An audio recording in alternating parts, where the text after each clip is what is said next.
Hello and welcome to World Class Bullshitters. I'm your host, Jeff Hicks, and tonight is not a special Saturday night podcast episode. No, tonight is one of the most important episodes in the history of World Class Bullshitters. Why? Because tonight we are drunk. And beyond being drunk, we are presenting to you one of the most important films in history. We are presenting a podcast commentary for the film that changed the world. Not just cinema, the world.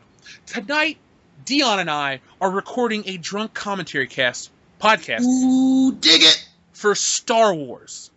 Not episode 1, 2, 3, or 7, the shitty ones. No, Star Wars, the most important piece of film in history. It is the film that revolutionized the summer blockbuster. It is the film that revolutionized movie marketing. It is the film that launched the career of Harrison Ford, that introduced the world to Mark Hamill and Carrie Fisher, gave us the greatest villain in Darth Vader, the best movie score, the best special effects, the most powerful, I'm almost triggered for how excited I am right now. It is the most powerful film in the history of the world. It is loved from between generations. It's a film that transcends time and space. This film will be loved forever. You know, from 70-year-olds to 7-year-olds. Star Wars hits on so many levels. It is for everyone. It is loved by everyone. And tonight, the two best members of World Class Bullshitters are going to give you an in-depth commentary of our experiences on the film of Star Wars, on how Star Wars has affected and changed our lives, and how Star Wars has made Dion and I best friends. God damn right. I couldn't have said it even better myself. The only thing I will add is this. I am so hard right now. For Jaden Smith being broken up with, this Star Wars commentary will make his life better. If you watch a Star Wars movie in the Force, can anyone see it? Only the Ewoks. But I want to say two things before we start this podcast. This is part 1 of 3. We are doing the entire Star Wars trilogy. This is going to be for A New Hope. Next week will be Empire Strikes Back, and we will close it out with Return of the Jedi. Are we going to do the prequels?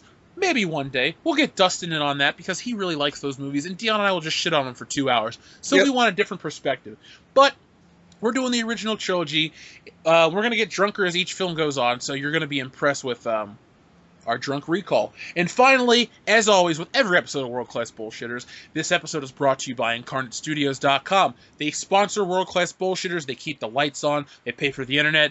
And, you know, if you're a fan of this show, if you're one of the nearly 2,000 listeners right now, just go to the website, check it out, pick up a shirt, you know, maybe a poster, a phone case, something. It will really help the show. And if you get an official World Class Bullshitters t-shirt, you are automatically inducted into the Hall of Fame. So if you want to help out a group of guys that are trying to make their way in this thing called life and try to put their fucking footprint on some entertainment and tell it like it is and cut through the bullshit that is Hollywood and this rhetoric and this bullshit that ruins movies, help us out.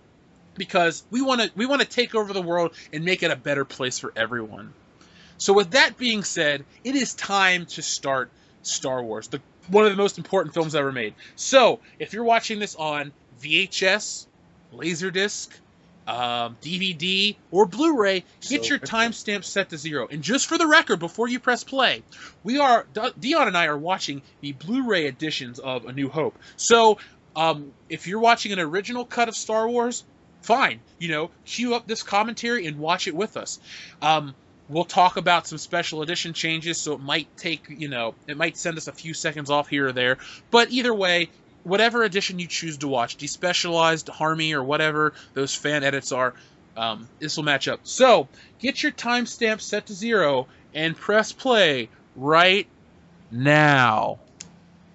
Oh my god, this is happening. Okay. So, 20th Century Fox logo. Beep, beep, beep. Beep, beep, beep, beep, beep, beep, beep, beep, beep, beep, beep, beep, the Piccolo recording of that one? Oh, yeah. I love that video, Hillary. Oh, it's so good. So, Dion, Watching this shindig. I'm going to wait a second to ask you about your introduction to Star Wars as we read A Long Time Ago in a Galaxy Far, Far Away. One of the most iconic openings to any movie. Now, boom, Star Wars. That's right. Would you agree with me when I say that this is the greatest theme in film history? Yeah. Oh, yeah. I think that's for sure what's gonna that hands down. You would be hard pressed to find a movie that's better.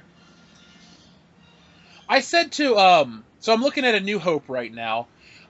Do you care that it says episode 4 A New Hope?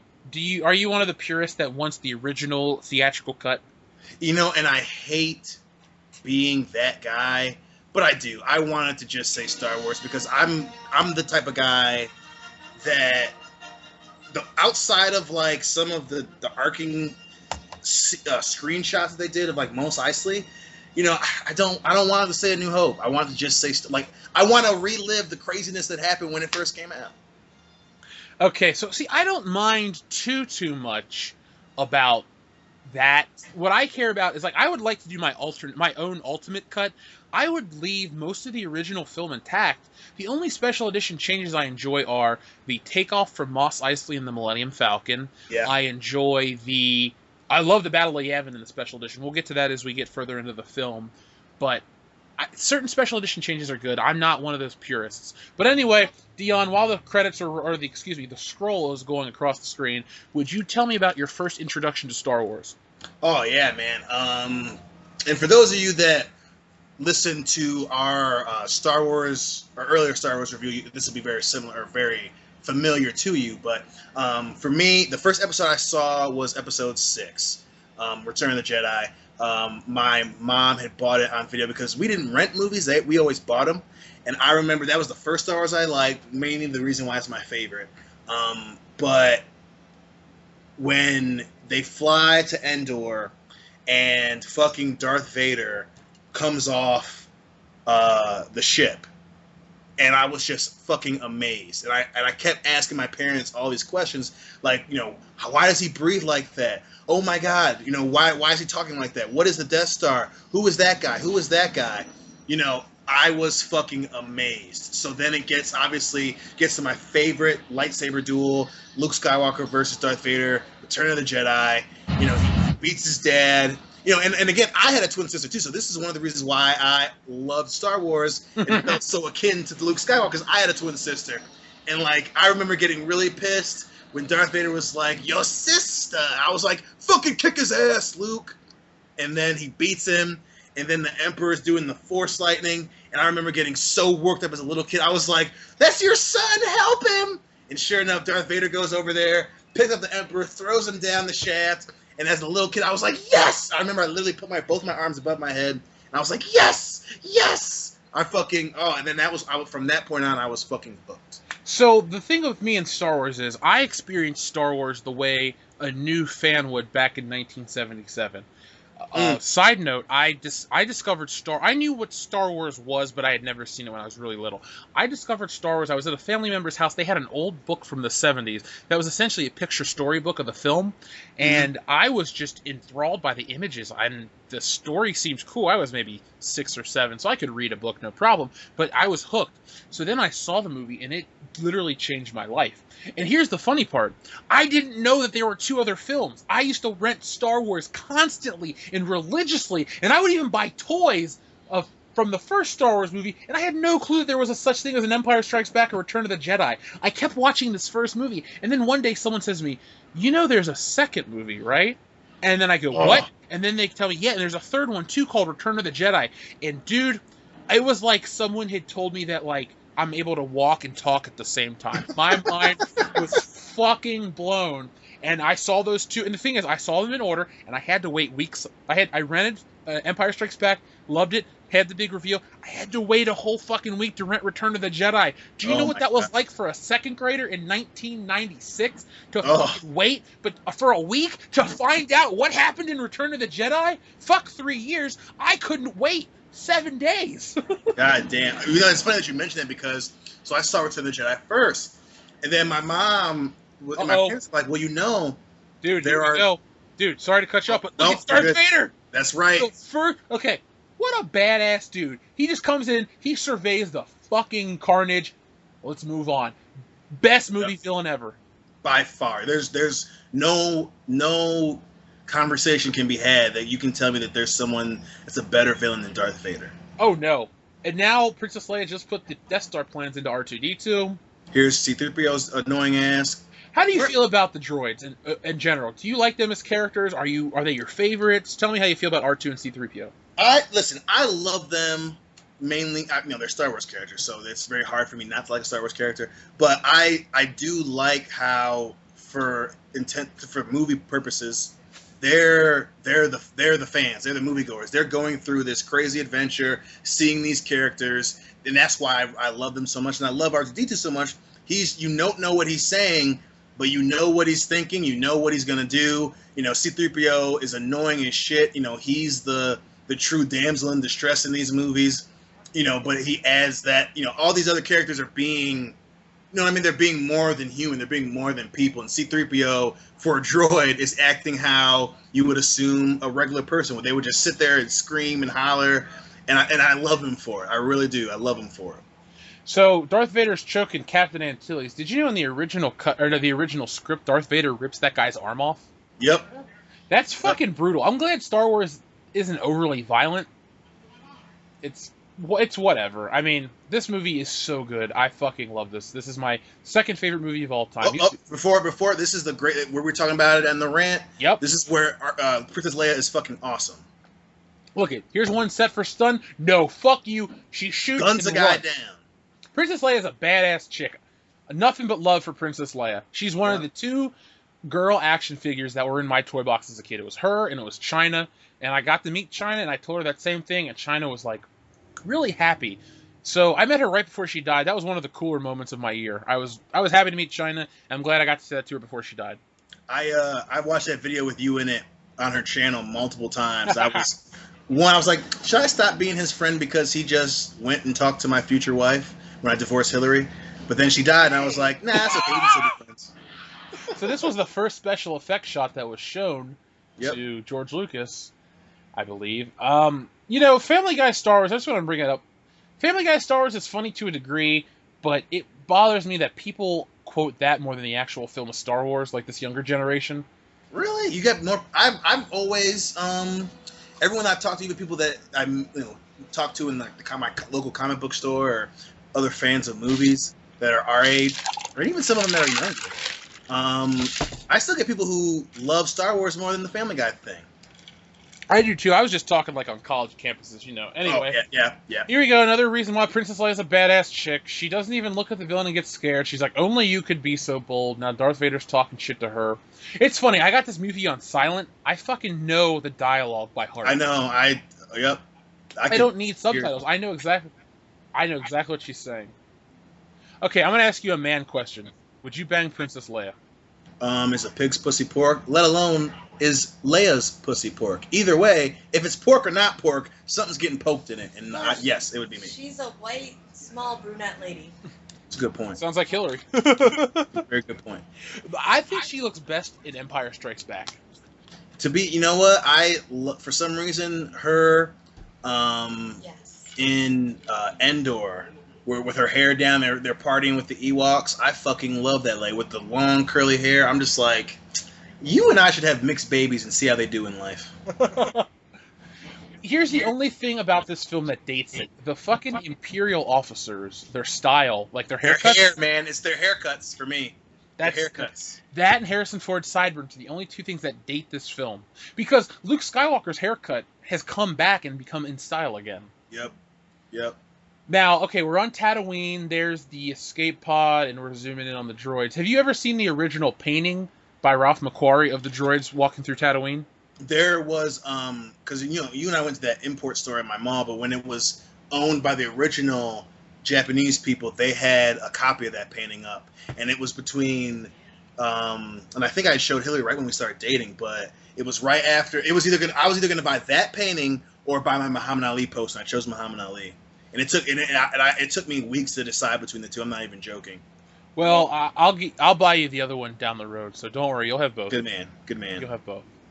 I asked you the question about C-3PO and R2-D2. I like them enough that I have to buy their action figures. And what I mean is, like, okay, anytime a line of Star Wars figures comes out, like, I get the main cast. And then when they upgrade the technology with, like, more articulation or better sculpts, I always rebuy the cast. So I have, like, 3 or 4 C-3POs and 2 or 3 R2-D2s. So I like them enough that I get them to go with the rest of the group, but I don't love them. I mean, there are so many characters in Star Wars I like more, and I would even say a few prequel characters that I enjoy more than R2 and C-3PO. Really, see, C-3PO I get because he's so annoying, but you know, R2-D2 is probably in my top 10 characters for the whole universe, man. I fucking love him. I can't give you that, man. I like okay, you know I love Han Solo, but I like Chewbacca, Boba Fett, Vader. I like so many people over R2-D2. I've just never Yeah, I seen can the see appeal. that. He's like a little he looks like a little dick. Like he's just a domed-headed fucker. I like him for what he does, and to me, they feel necessary for this film, but not the other two. They're just there for the ride for the next two.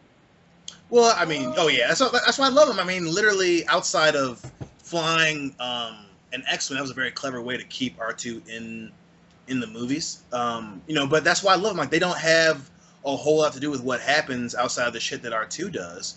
But they're essentially us. They're these two beings who just happen to go on this crazy ass ride with these awesome characters, and I like it's just awesome to me. It's awesome. I would say that definitely for this movie, but when we get to Empire, see, okay, we'll talk more about Empire when we record a commentary later on. So here we are with R2. He's going through this little cavern. More special edition changes. See, these are special edition changes that I don't find troublesome at all. This is Right. where when people are a purist that it was like, this is just, you're being bullheaded now. This does not ruin or change the film at all. It just opens it up to make it a little more grandiose, in my opinion. Like Well, that whole plus sky mount. it that shows the landscape of Tatooine, and it further shows what kind of planet Tatooine is. It's desolate. Excuse me, barren. sir. You mean Jakku, right? Or Ray? The I forgot.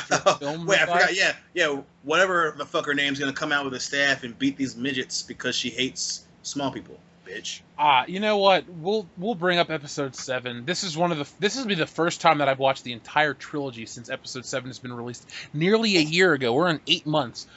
Episode 7 really changed my perspective on Star Wars, but the more I watch these, the more I feel like back to normal. You know, I can love this film again. And I'm not overstating my opinion. I genuinely love this movie. This was the first movie that I would watch, rewind. When I was a little kid, every Sunday was Star Wars Day. I would get my toys, I would sit in front of the TV, and I would watch this fucking movie on repeat.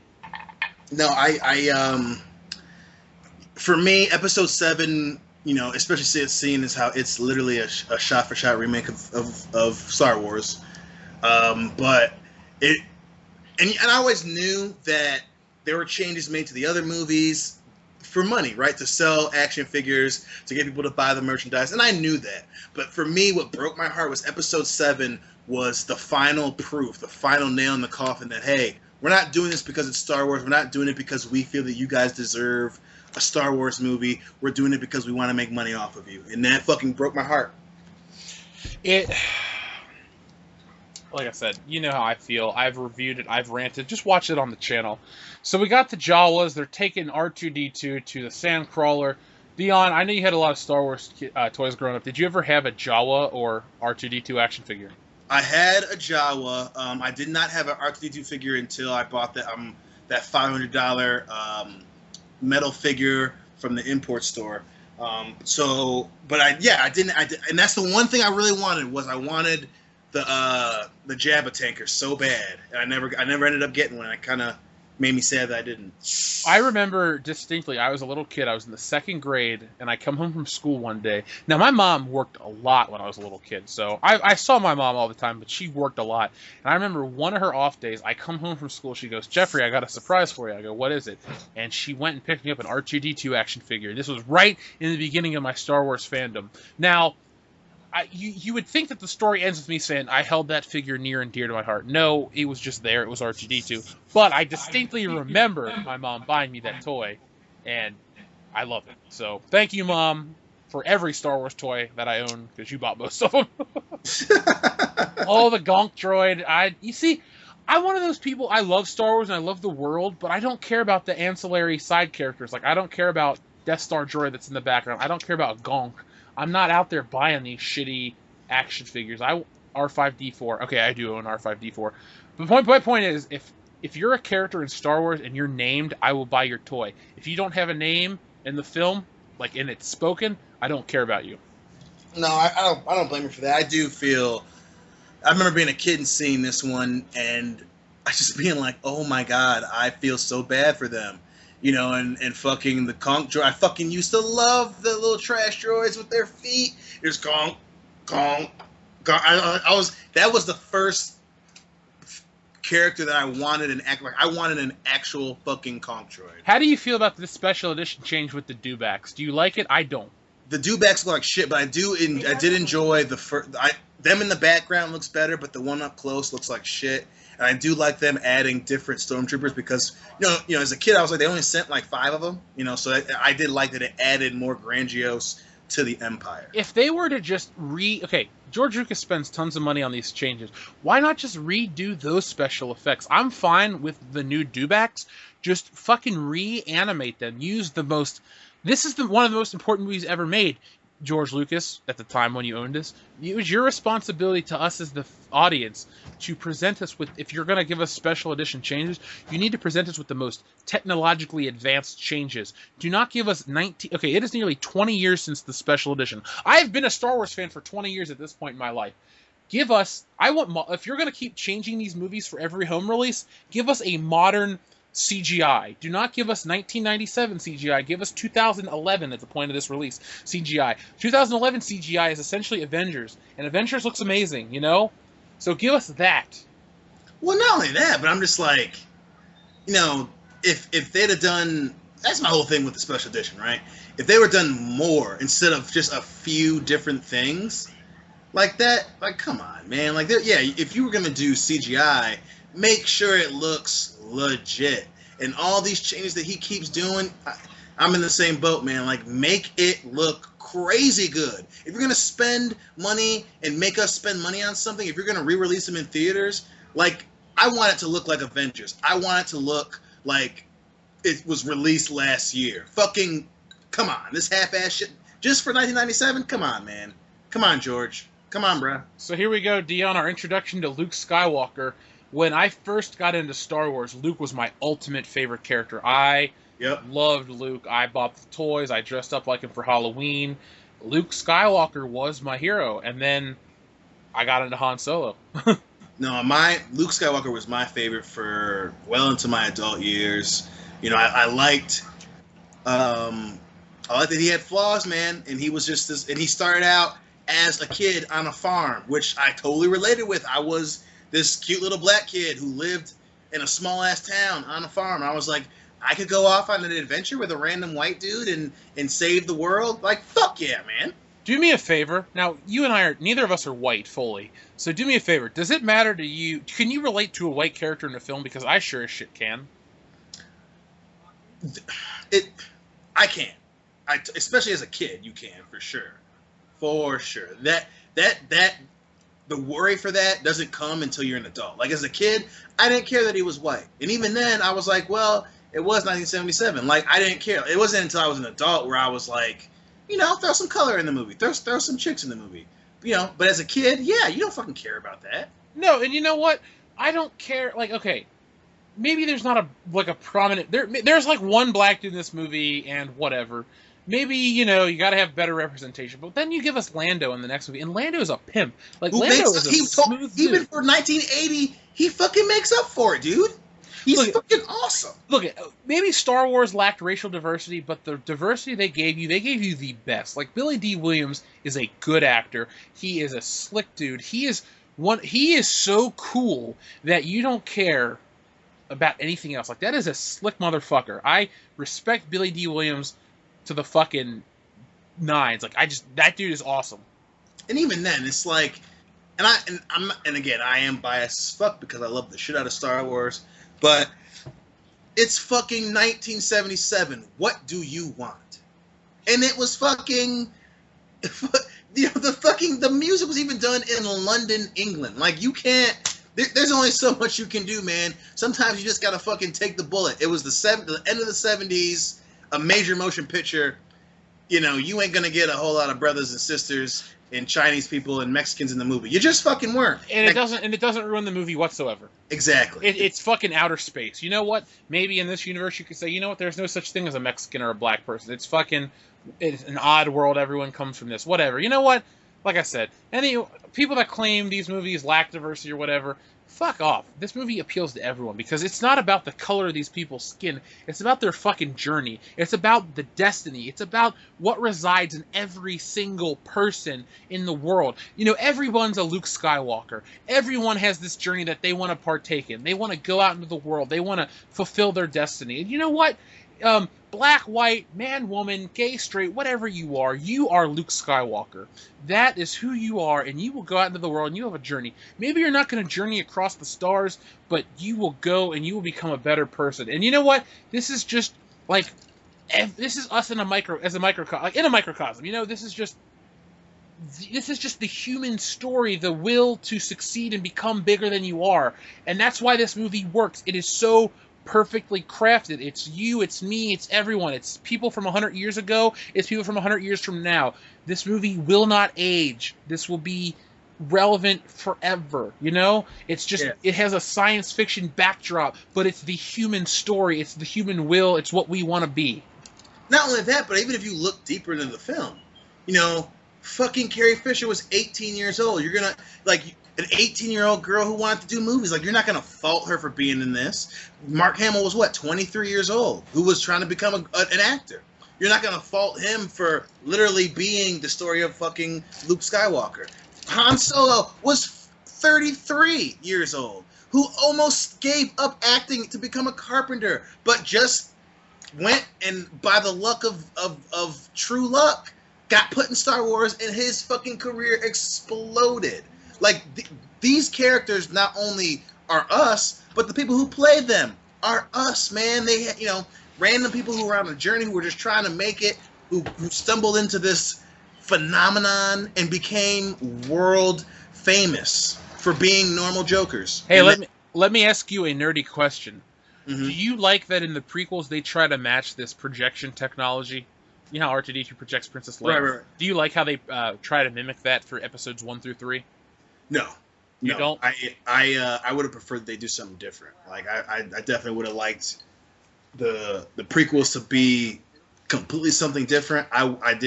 Outside of Obi-Wan, there shouldn't have been any other characters linking to the original trilogy at all. I gotta give, in hindsight, I gotta give George Lucas credit. Yes, episodes 1 through 3 aren't what I consider good movies, you know?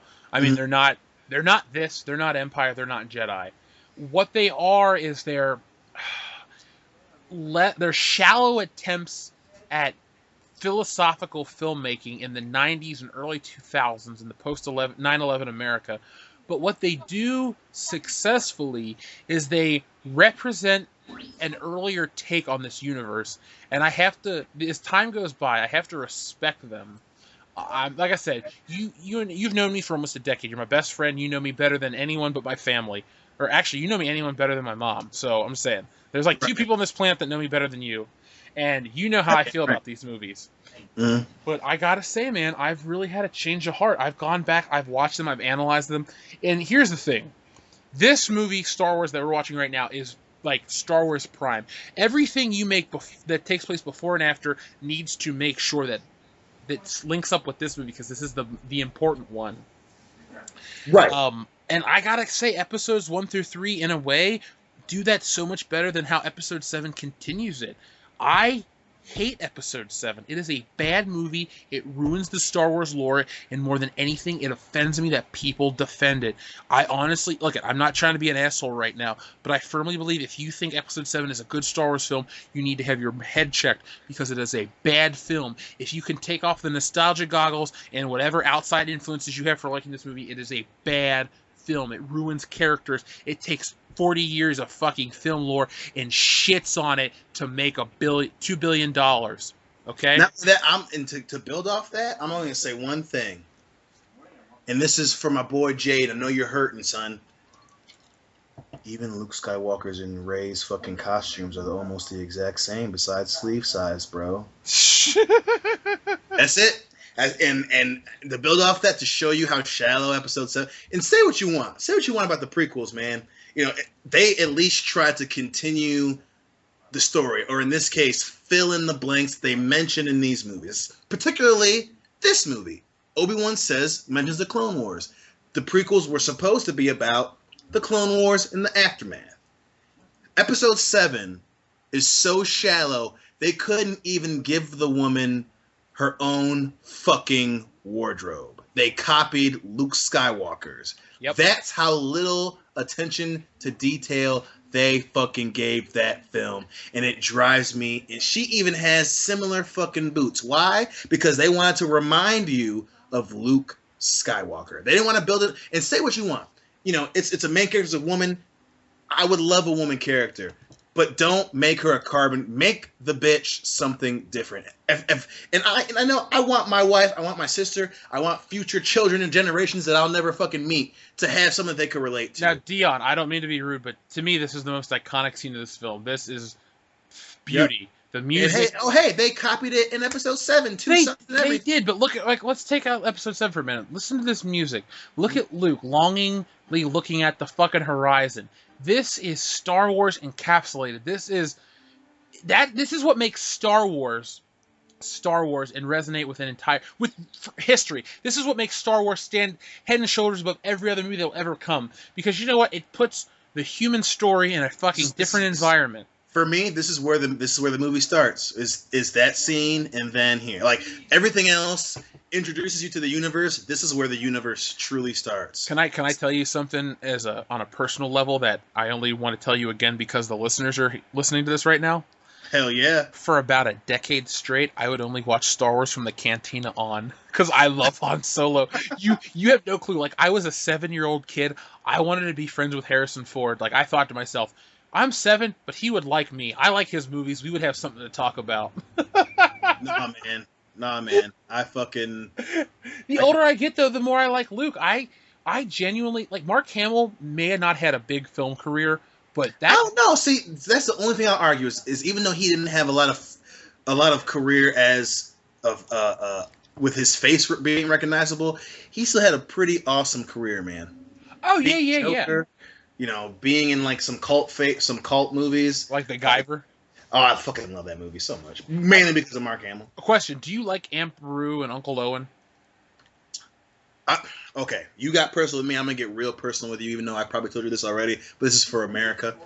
The only reason I like Aunt Beru is because they remind me of my parents, which, you know, we lived on a farm. You know, outside of them, you know, I had a twin sister.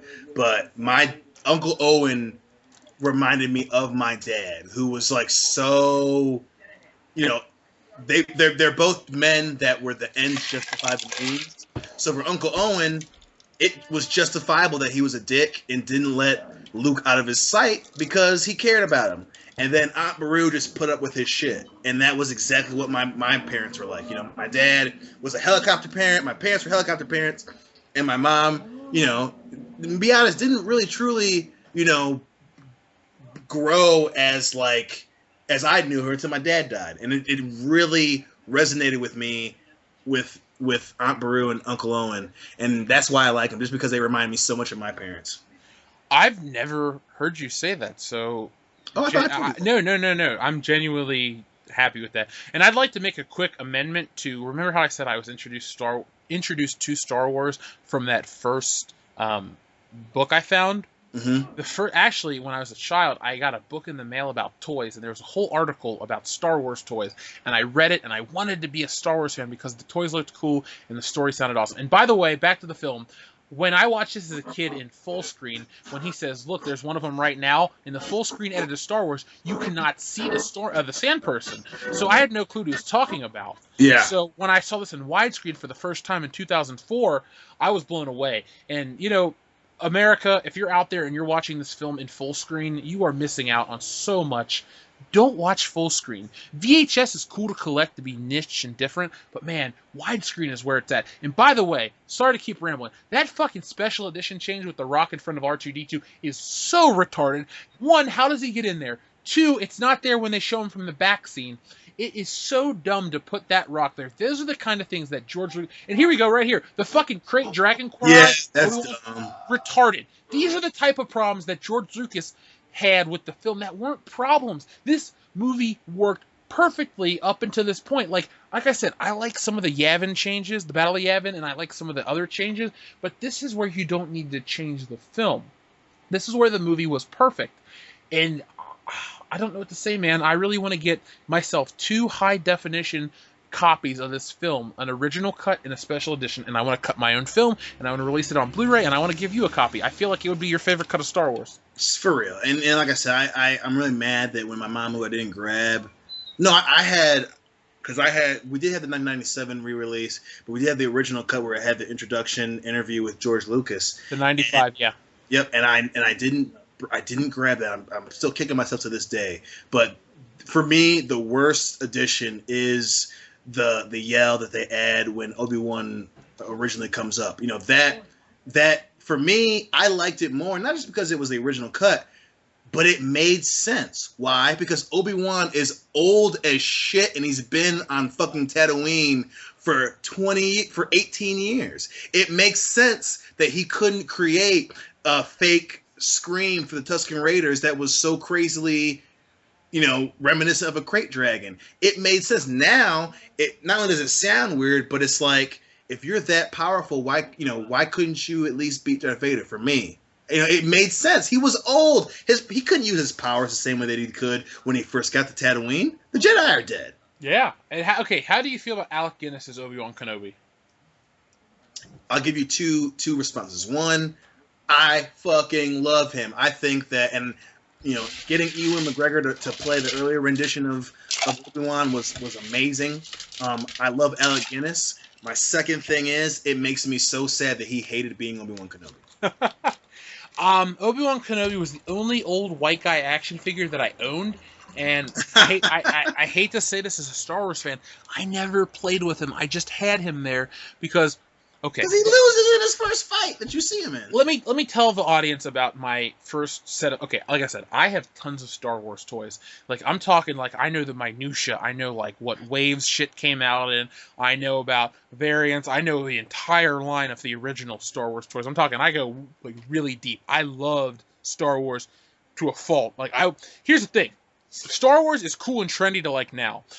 I'm only 27 years old. When I was a little kid, Star Wars was looked down upon. I'm not trying to be that guy, but when we were little, Dion, Star Wars was not the cool, trendy thing.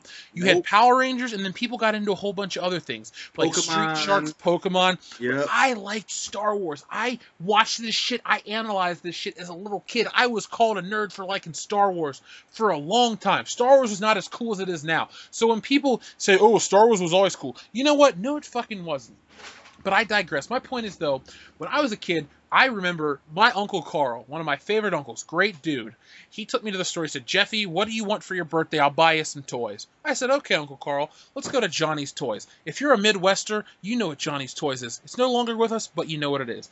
I remember going there, and we got a Luke Skywalker doll. Not an action figure, a fucking 12-inch doll. Cool. Then he took me to a Kroger. Again, if you're a Midwester, you know what's up. And I remember getting Luke Skywalker, Darth Vader, and Obi-Wan Kenobi at Kroger. I know that's a weird place to buy Star Wars toys, but I remember buying them at Kroger, and I took those toys home, and I still have those toys. I fucking loved those toys. I also got a green lightsaber from Return of the Jedi. Like I said, man, Star Wars means so much to me. That's why when I talk about Episode 7 and I get so passionate, it pisses me off, because you took something I love that was so pure and so good, and you bastardized it. You fucked it. And here we go. I'm sorry to change topics so quick. Luke Skywalker's lightsaber. This is an awesome scene. Yep, I love that. I'm glad they didn't change the lightsaber blade effect and made it more round. I'm glad that they kept it flat. Like, I was like, it's not just nostalgia, but like, It looks good. It makes sense too, because it's fucking a 30-year-old weapon. Again, certain things for me, and you know me, I'm all about story making sense. Does it match my suspension of disbelief? And a lot of the original effects made sense to me as a kid. I was like, you know what? That thing would have been old. Obi-Wan that probably is the first time it got turned on. Since the Battle of, what was that? Not Geonosis. Mustafar. Mustafar, yeah. It would have been the first time it got turned on since then. Let me say something to you real quick. This scene right here, there's a lot of gravitas with Alec Guinness. This is why you need an Alec Guinness type character. Because Alec Guinness brings a level of old world wisdom, but he also brings a level of sheer professionalism. Like, this movie is very bizarre, but because it takes itself so seriously, Mark Hamill buys into it, and Alec Guinness presents it as almost truth. Does that make sense to you, the way I'm trying to describe it? Yeah, it does. He's the grizzled Vietnam veteran for this movie. But because Alec Guinness takes it and presents it so seriously and so well, the audience buys it. And this scene right here, even continuing through the whole Princess Leia transmission, this is what, to me, this is like the best acting in this film. Like, Harrison Ford is great. I love him. Like, he's my favorite actor. Like, it would be difficult for me to meet him, not give him a hug and say, I'm sorry for hugging you. I know I'm a foot taller than you and I scare you, but you mean a lot to me. Besides that shit. What'd you say, Hillary? So I don't think you would scare Harrison Ford. I think he'd probably just tell you to fuck off. I'm like a real life Chewbacca. So R2-D2 has just ended the transmission, and Luke's boner has subsided for his sister. By the way, when I watch this movie, I take out the fact that it's his sister and that Darth Vader's his dad. That, to me, when I watch Star Wars, I'm watching it in that 1977 mindset. That, you know what I'm saying, Dion? No. I totally get that. That's part of the love of it. Not only the love of it, it's part of watching the movie. You know, at this point, you're seeing it as Luke is seeing it, right? But for me, you know, especially, you know, I remember being a kid and seeing the big reveal. My mouth literally dropped open. I was like, "What? That's his dad?" The only thing I'll give you is even though I watch it as that's his father, that's her father, I do not watch it as if he's not in love with Princess Leia. I always watch it up until they talk on Endor that he is in love with her. I don't care. It's supposed to be fucking weird. And for all of you out there that get into this hipster thing where it's like, you know, he wasn't truly in love with her, they always knew. No, that was a line that was written to reference the end of episode 5. In this movie, I don't care what you say, he was in love with her because he did not know. And to get a little weird on you guys, that actually happens. When siblings are split up, sometimes when they meet one another, they end up falling in love because there's a connection and they can't necessarily specify why that they have a connection, and it just happens to be that they're brother and sister. And wasn't the Luke Skywalker, Han Solo, Leia, wasn't that supposed to be a love triangle anyway? Yep. Yes, Hillary, you're 100% correct. For anyone that tells you differently, watch the special features on this set of Blu-rays right here. They will talk. There's an interview with Carrie Fisher that says, if she ends up with Han Solo, she's a schmuck. She should go with Luke Skywalker. So I'm just saying, Hillary, you're 100% right. George Lucas did not have this planned out. It was always meant to be a love triangle. And you know what? It works out better when it's a love triangle. It adds some drama. When we get to Empire Strikes Back, I will talk about the exact scene where that drama is presented to you. Not only that, they fucking still try to pull on it because in episode 6, they leave Han in the dark and he gets jealous as shit. And he's like, but you love Luke. Like, that goes to show you they were totally fucking planning on... There's a reason she doesn't tell him to the end of the fucking movie. There's a reason that they do that. Because they knew that it would have been better for the movie. Hey, by the way, that old man in the white right there with the white jacket is Wolf Yoler, and he's actually very prominent in the Clone Wars television series. Another reason why when Star Wars under Lucasfilm was better, because it all tied together. Now, here we go. Admiral, what's his name? Tag? No, that's the other guy with the sideburns. Admiral Motti, that's his name. He recently died. Admiral Motti, the guy talking about the getting choked right here by Darth Vader. He recently died, and interesting character. I like him. I like everybody in this movie. I don't think there's a bad performance. I find your lack of faith disturbing. And I am totally scared as shit because I love the fact that Van Helsing and Grand Moff Tarkin are the same dude. I am so scared of whoever's going to play Grand Moff Tarkin because if you read the books and you watch the series, Grand Moff Tarkin is essentially a crazy person that doesn't have the Force. He's a fucking sociopathic genius. And he's so crazy that Darth Vader is standing behind him to the left. That's how crazy awesome Grand Moff Tarkin is. Now, I know I'm in the minority, but I like this movie the best over over Empire. And I don't mind that Darth Vader is subservient to Grand Moff Tarkin. I almost like that Darth Vader is that sub-boss in a video game who's even harder than the main boss. And Darth Vader is just so cool in this movie. I mean, Empire is his movie overall, but I think Darth Vader has a purpose. He does I want to say he does the most. When we get to Empire, I'll definitively give you an answer, but he does so much in this movie, you know? He like, and again, I love Return of the Jedi. I'm not going to shit on it, but in Return of the Jedi, he doesn't do very much. Darth Vader? No. Now Luke is jumping into his land speeder. By the way, I had this toy as a kid. It was a cool fucking toy. I did too. I loved it. And for it. those of you who don't know, the special edition change was underneath the speeder. The original release, it was an orange field. So there, what they did was it was on a transmission. It was on wheels, and they put what was it, Jeff? Vaseline on the screen on the film to blur it out. And in the original cut, it's just an orange blob underneath the speeder. Obviously, in the re-release, they took that out. For me, and I hate being the hipster, I liked that fucking orange glow because for me, it made sense that you had this, fucking magnetic field underneath the speeder, and I liked it so much. See, those are problems the audience didn't have with the movie. George Lucas had those problems. Yep. Look, I'm an artist. I've drawn you shit. I've drawn shit for people. There are problems I have with my own artwork, but people don't notice it. So I understand where Lucas is coming from, but at the same time, I understand that he's being an asshole. Right. Well, but even for me, like, we just passed the scene where Luke finds his crispy parents. But for me, that was the change in the character that I love so much, is that it made Luke. My theory has always been, if Aunt Beru and Owen were still alive, he wouldn't have been so gung-ho in the movie. So for me, that is the scene where Luke changes, and the scene here where the spy droid is torturing Princess Leia, that's where she changes as a character. That's where essentially these two kids grow up. That shot of Darth Vader was so fucking cool when his helmet turned and looked towards the camera. It scared the shit out of me as a kid, man. Darth Vader was a scary motherfucker. I gotta say, they always shot him well. David Prowse did a great job.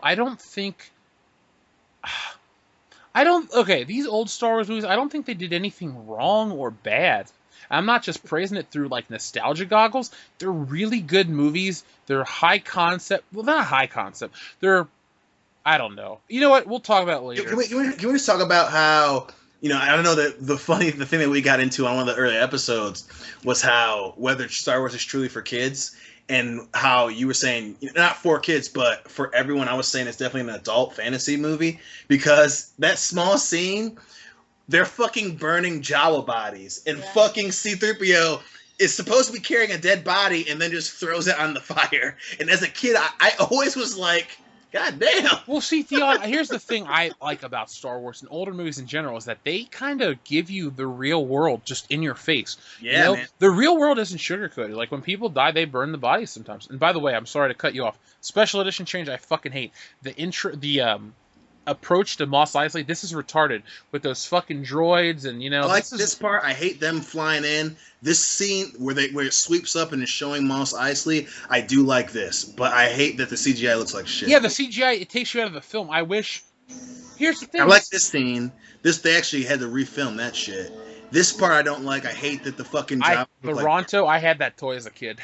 I had that speeder too. The I can't remember, like XT whatever. I had the Luke's land speeder. Now I don't like how the Ronto cuts in front of the camera. This almost takes you weird. out of the I don't know why they did that. It's stupid. I don't like the foreground. Okay, now this scene is very important with the whole. Now see, unlike Episode 7, that you don't get any introduction to the Jedi mind trick. She just knows it. This introduces you to the Jedi mind trick. This is perfect. This is perfection. This shows you how the Force works in motion. And then Luke even says, like, how did you do that? The Force has power over the weak-minded, or whatever he says. You know what I'm saying? Right here coming up. Yeah. This movie is so fucking good. Like I said, we've been drinking a lot, but this has allowed me to just give out my purest emotion on this film. And you brought up a good point with her and the Jedi mind trick. And I don't care, whoever's listening, I love you. I love that you love the show. I love that you love our drunk commentary. And, sweetie, I know that we haven't seen Star Wars, and I want to apologize. I still haven't seen episode 7. I will watch episode 7 with you because I love you very much. But don't do it, Hillary. Live in a world without it. I wish I was you. Seriously. You said that about the last episode of Dexter. I still watched it. God damn it. You lied to me. But for anyone listening, There is no sensible, logical, intelligent way for you to explain to me that she knows how to do a Jedi mind trick. And Not one goddamn character can just fucking do it. It always has to be explained. That is a rule. You don't know how to just do a Jedi mind trick. You have to be trained on how to control a weak person's mind, and she fucking does it out of nowhere. And fuck you, J.J. Abrams. Fuck you, J.J. Abrams. I'm gonna fucking kill you. Not really kill you. I'm gonna kill you. I love this scene. The Cantina is one of the most unique scenes in this whole film. The music, Hillary, I'm agreeing with you 100%. The music is great. The characters are great. The atmosphere is real. This feels like a real bar on a foreign planet. Oh, and the best part was one of my best friends growing up. He was a great piano player. One of the first songs he learns was the Cantina. Holy shit. Are you even drinking with us? Yes, I got Jameson and ginger ale. I forgot how cool you were. Anyway, back to the fucking movie. I'm like motherfucking Han Solo. You know, and the other thing I love about this movie is the subtle nod to racism. Mm-hmm. Even though, like, droids are not people, you know, whatever, but the fact that the subtle nod that this still exists, where they're like, we don't serve droids here. Like, I was like, good job, George. That was subtle, and it wasn't overbearing, and people got the point. Hey, Dion, trivia question. What is the name of the bartender in the cantina? Oh, fuck. What's his name? I know it, too. Oh, shit.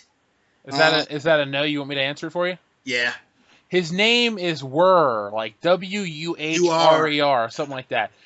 Yeah, I think it's just WUR.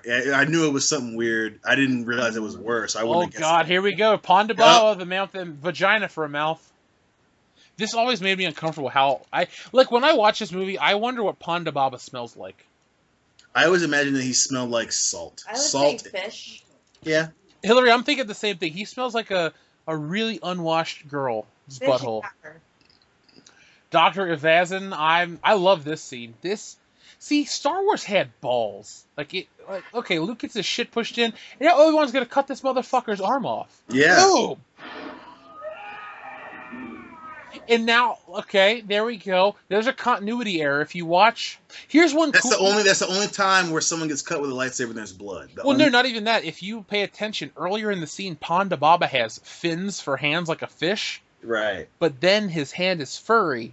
But what's cool is if you bought the latest Hasbro toy of Ponda Baba, he gets released with a set of fin hands and a set of regular furry hands. Oh, nice. So I gotta give Hasbro credit for as much as you've dropped the ball. You've kind of redeemed yourself with something cool like that. So we're back outside the cantina. Now, here's some bad CGI. That Stormtrooper does not fit. He is shiny. Yeah, see what I'm talking about? It doesn't fit. Okay, all right, here we go. In about 3 seconds, we're going to be introduced to the baddest motherfucker in the galaxy. His name is Han Solo. Oh, shit. Falcon. 30-year-old Harrison Ford. God damn. Look, we were talking about Billy D. Williams earlier. Like, I firmly believe Billy D. Williams is one of the smoothest motherfuckers on the planet. But Harrison Ford is the only white dude to make Billy D. Williams look like a fucking nerd. Harrison Ford, I hate to say this, has so much swagger. That is a cool-ass dude. Lando wanted to be Han. Let's be real. Yes! Yes. Not only that, he wanted to be Han so much, and we'll go over this again and fucking Empire Strikes Back. I'm drunk. Fuck you guys. Fucking Lando holds the fact that he won the Millennium Falcon off of him. And wears his clothes. And he wears his fucking clothes. Yep. True. Yep. Okay, Dion, question. Were you a Star Wars fan in about 1995 or 6, or you don't go back that far? No, I wasn't a Star Wars fan until, when did I see Episode 6? I saw Return of the Jedi in I think it was the end of 96. It was the end of 96. When they released the new VHSs. There was a commercial that for the Star Wars trading card game that took place in the cantina where they had these scenes where Obi-Wan and Luke were talking to a little kid, and I remember when I was a kid, I got that trading card set for Christmas one year, and I flipped out. I thought I was like the fucking king of the world. I had the Star Wars card set. I thought I was so cool. I had the action figures. I had the fucking vehicles. Dude, seriously, I wish you and I would have been friends when I was like 8 years old. Like I said, I know, dude. I'm so thankful we're friends now because we're friends on a whole nother level. You know, we're adults. We respect each other, all that good shit. But man, I wish you and I could have like got together. I would have brought my Star Wars toys. You would have brought your Star Wars toys, and we would have just fucking played and made up our own. Oh my god, dude! We would have fucking rewrote the whole Return of the Jedi movie. That's the every time I think about that as a kid, especially when I had my AT-AT walker, I would have been like, that battle on fucking Endor would have been way better if fucking Jeff and I were kids. I had that toy. Like more violent. We would have been like, dude, we're doing Endor. No, that's fine. As long as I get to be Luke. Okay. Now, here we go. Here's the most controversial scene in all the special edition. Greedo and Han Solo. Now, real quick, would you say that this is the most controversial scene in all of movies? Yes, I will go that far. Star Wars is the most important movie ever made, and this is the most controversial scene in this film, so it makes the most controversial scene the most important film ever. And I don't like this special edition change. I'm okay, like, barely okay with the Blu-ray change, but it should be the original cut because you castrate the character development of Han Solo by taking him from a badass pirate motherfucker who shoots first and asks questions later into being a cuck by letting Greedo shoot first, who makes Greedo look lame and then makes Han Solo look lame because a wimp like that could get him in this position. So you know what? It should be this should be the original change. If there could only change one thing about the special editions, this would be it. And again, I had forgotten as a kid. I had forgotten that Han shot first. So up until we met sophomore year, I had freshman year, sir. Freshman year when we talked about it, and I was like, no, they shoot at the same time, and you were like, no, man, it's on the original cut, blah blah blah blah. And I remember you said it, and I didn't say anything afterwards. And then when I went home that a couple weekends later, I watched the VHS 95 version that I had, and I was like, holy shit, I forgot that Han shoots first. And ever since then, I've been like, listen, that even and I specifically remember that second of seeing it on VHS, it changes the character. This dude would much rather shoot first in a fucking crowded bar in broad daylight as opposed to wait until the bad guy shoots at him first. Dion, let me tell you something. Don't feel too bad. You know why? Because up until I watched Jay and Silent Bob Strikes Back religiously, I didn't realize that there was a difference between the special edition and the original cut. When Ben Affleck goes, I'm not alone here thinking that it's the worst idea since Greedo shooting first. I was like, wait, what? That's how I found out because the first time I saw New Hope, it was after they released the VHS special editions. You wanna come up on the mic a little bit? I'm leaning back a little bit. Hillary's coming in completely clear, dude. I hear everything she said. No, it's a little joke that we had. We were every once in a while we'll play a video game and just put it on our YouTube channel, and the whole thing is that we'll keep saying to each one of us, we'll just be like, hey, you want to come up on the mic? Want to come up on the mic a little bit? Wait, you guys have a YouTube channel and you've never promoted it? Wait till this Jabba the Hutt scene's over. I hate this Jabba so much. He doesn't look like the Return of the Jedi Jabba. It's small. It's so shitty looking too, Hillary. It doesn't even look... Okay, why are there two Greedos in the background? Because it's the same race. It's the race. I understand they're both Rodarians. Why are they all three wearing the same outfit? Well, the dude in the far right doesn't have a vest on. Yeah, he does. All three. I'm looking at the screen, dude. All three of them have vests. There's all three of them wearing vests. Yeah. Dirty British guy, Boba Fett, and Jabba the Hutt.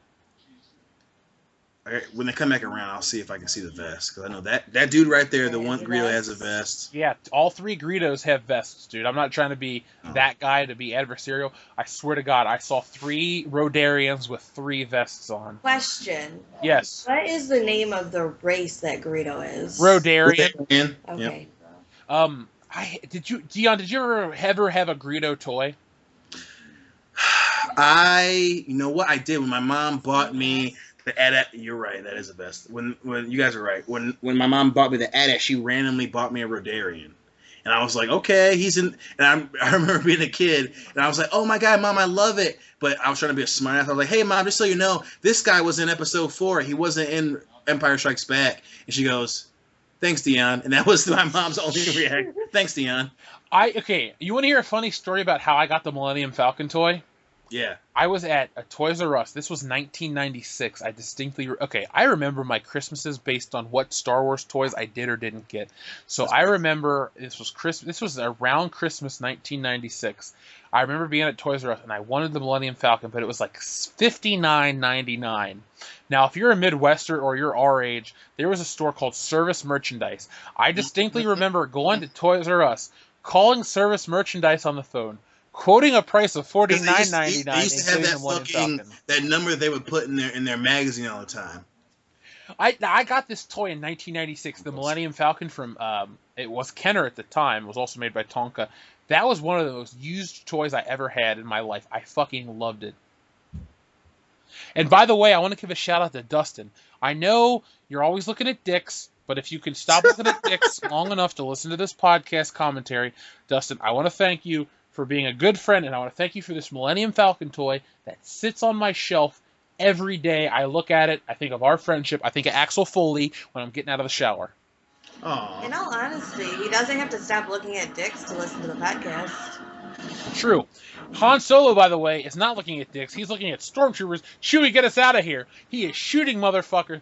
Han Solo is the baddest dude in this movie. Oh, I hate flying. I will say, I think Chewie is... Space travel, not flying. Chewie is probably my favorite. I can understand why you like Chewbacca so much. What I enjoy about Chewbacca... By the way, there was a fucking flub in this movie. If you look behind Han Solo as they take off, there is a man in a green sweater that walks away. That is the one error in this movie that bothers me beyond all other errors. It's Green Sweater Guy. He keeps up maintenance on the ship. Come on, Jeff. Okay, green sweater guy needs his own action figure then. Make it happen. Now here we go, Dion. Here's some of the most beautiful model/matte painting work in this entire film. For sure. Plus, I still love that in this film you can still see the box around the spaceships because when they were putting the space effect behind them. And as a kid, I always loved that because I didn't realize it was the effect of putting the figures behind the background. But as a kid, I always believed that was you seeing their force field. Dude, not to cut you off, if you look behind Obi-Wan Kenobi, there's like a little screen with a force field behind it. I never noticed that until right now. I've been watching Star Wars for 20 years, and I just saw something I noticed for the first time. Mark that down. August 6, 2016. And for people who don't know, Han Solo actually really hit Mark Hamill. That's why he grabs his hand, because he hits him really hard. Okay, so the Millennium Falcon has just taken off into light speed, excuse me. Here is the Death Star above Alderaan. Yeah, I like the Death Star's design. It's simple, it's cool. To me, this film is Star Wars boiled down to its most essential form. I know people love Empire, but to me, this is everything Star Wars is about. A story of good versus evil, heroes and villains, it's not even fathers and sons yet. It's just good versus evil. Yep. This movie has everything distilled into perfection. And romance. There's a lot of romance, and you know what, Hillary? It's not forced. Like, okay, I love the first Spider-Man movie, but I feel some of the romance between Spider-Man and Mary Jane is a little forced. Oh, I this hate movie. Kirsten Dunst. Oh, I'm not a fan either, but she's got a great rack. I'm just saying. She was fine in 2000, 2001, guys. You can't. She was garbage. Oh She was a yeah, bad she was Mary fine. Jane. It wasn't until Spider-Man 2 I was like, "You're not that pretty." I hated her as Mary Jane. Hey, it wasn't until Spider-Man 3 that I said, "You're a bitch and shut your fucking mouth." That's hate you. That's because you're smart and you realize that the story in Spider-Man 3 sucked ass. I'm smart. I'm loyal. You the best, Jeff. We have just taken a Star Wars commentary and quoted DJ Khaled. Another one. You know, I know this makes me sound really bad, but I wonder if Carrie Fisher was like bagging anybody on this set. Curiously, I'm serious. You mean besides Harrison Ford, because you know. I don't think she was fucking Harrison Ford in this movie. I say by the time Empire rolled around, that she ate his jizz like every day of the week. That was her breakfast. That and a mountain of cocaine.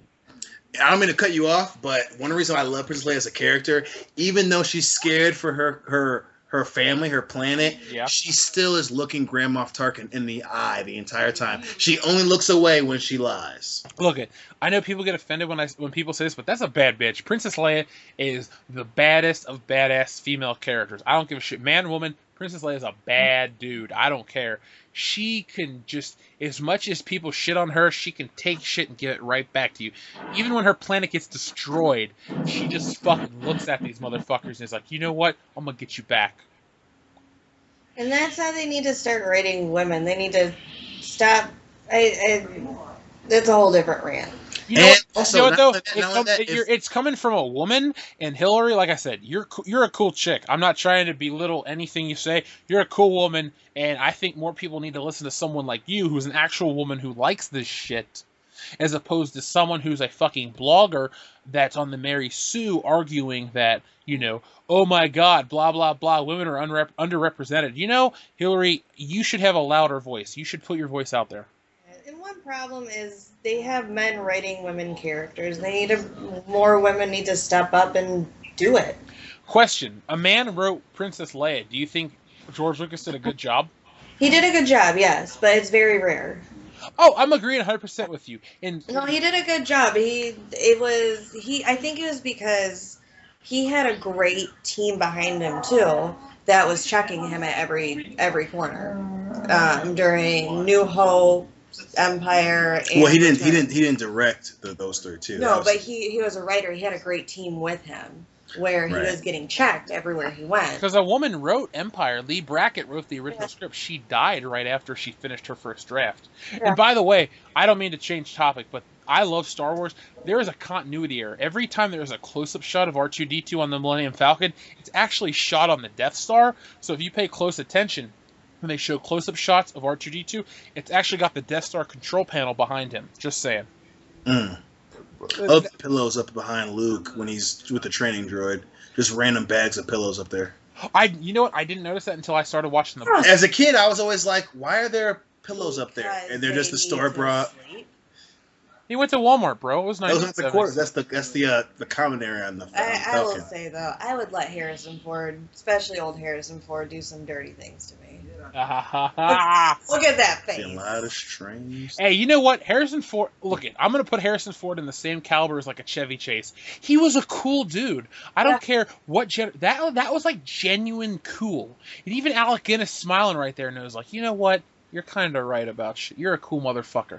Like, Harrison Ford is that cool dude that's like a little old. He's like Matthew McConaughey in Dazed and Confused. Yeah. He's walking around with high school chicks, but he's got a cool car, and the shit he says is truthful underneath it all.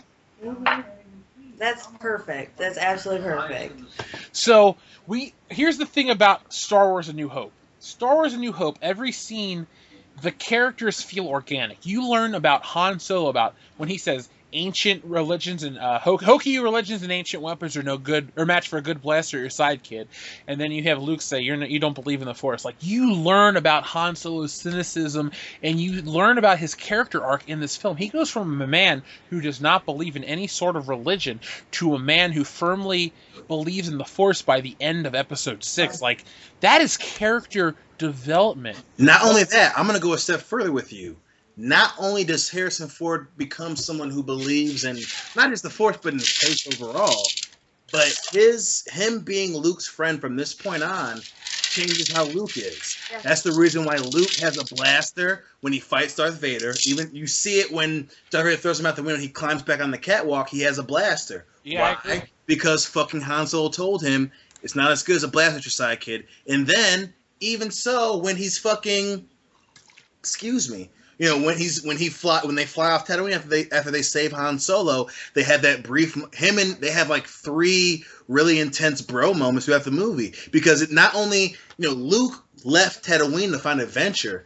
By the end of, if you want to stay with Empire, he loves his friends so much that he fucking tells a Jedi Master, "I will not let them die." And don't forget Han Solo, he's his only man. He can only trust himself. He comes back and he trusts Chewbacca, though. Well, yeah, Chewbacca, that's a given. That's his bro. But he only trusts Chewbacca, and he completely does a 180 where at the end of the movie, he comes back. Right. For, like, probably the first time in his life, he came back. Look at Hillary. When we get to that scene, I will tell you how I feel about it, but I'm really excited to talk about that. So I just want to let you know that that's the scene I love.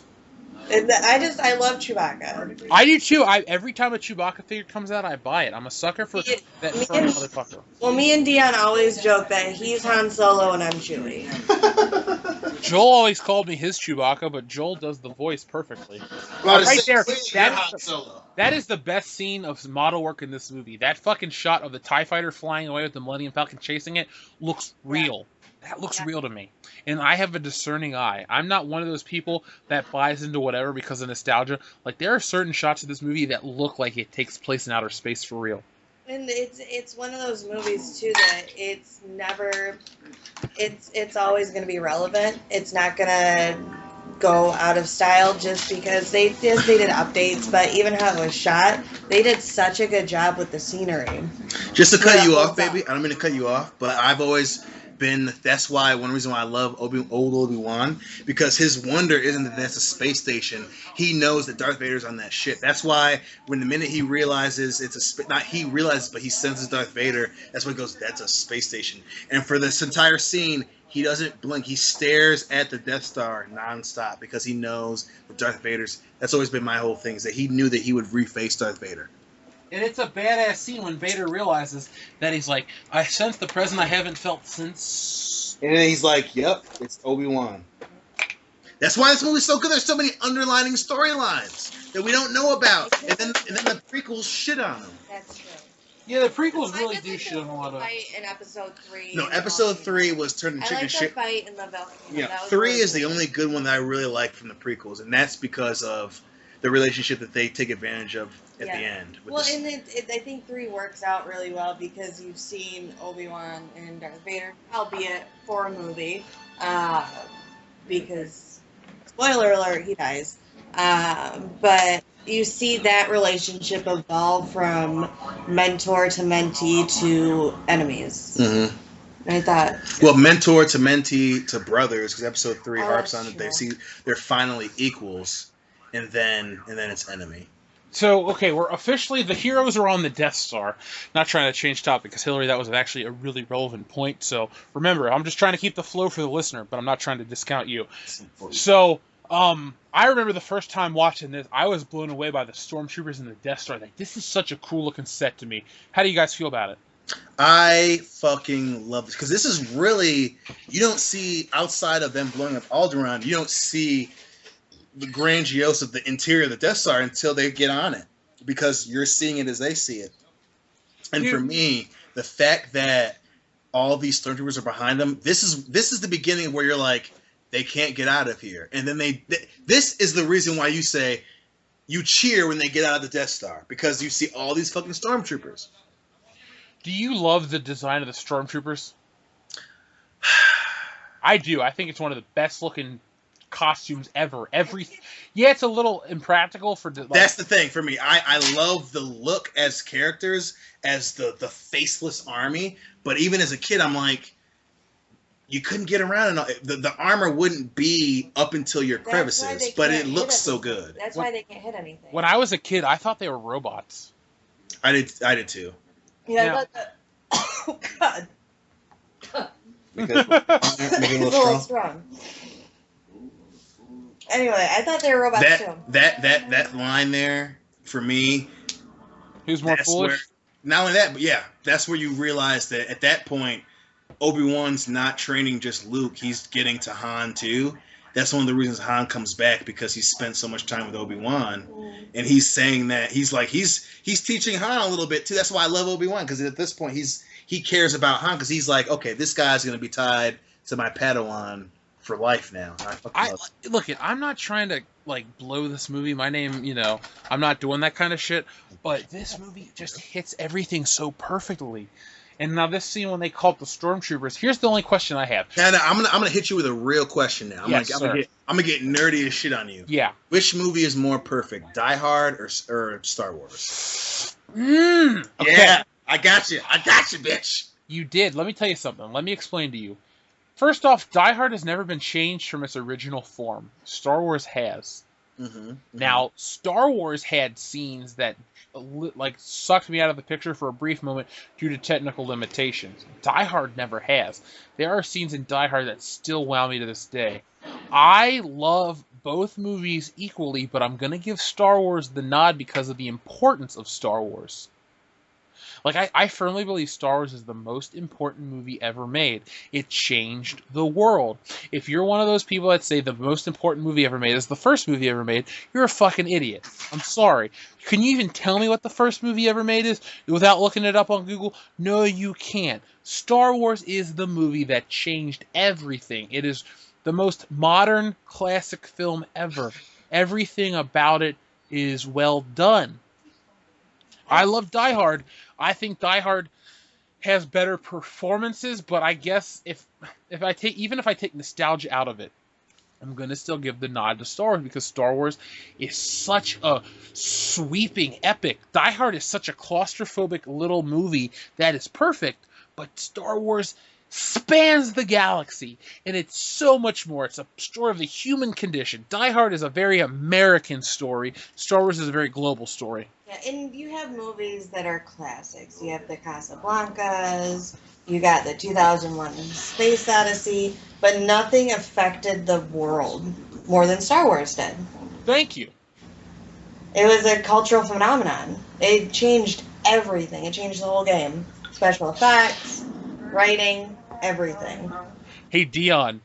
Mm-hmm. When we were in college, right around the time I met you, maybe a few months after, I remember going to that Toys R Us we always go to in Okemos, and I found the Luke Skywalker and Han Solo and Stormtrooper gear figures. Oh, and yeah. I was so excited. I still have those. Like, I'm a 27-year-old man. I remember when we went to WrestleMania 30, when we were playing that game on your PS4, I was playing with a bunch of your fucking action figures, and I specifically played with Luke in the Stormtrooper armor. Which Han Solo did you always have hang out in your car? Oh, that is it is Han Solo and Bespin gear from the original series. So it is a 1981 Han Solo and Bespin gear. It's still in my car, but I moved him to the glove box because Episode 7 sucked. That seems wrong though. I'm gonna go outside to pee now, so. Because that represents what Han Solo was, not what he is.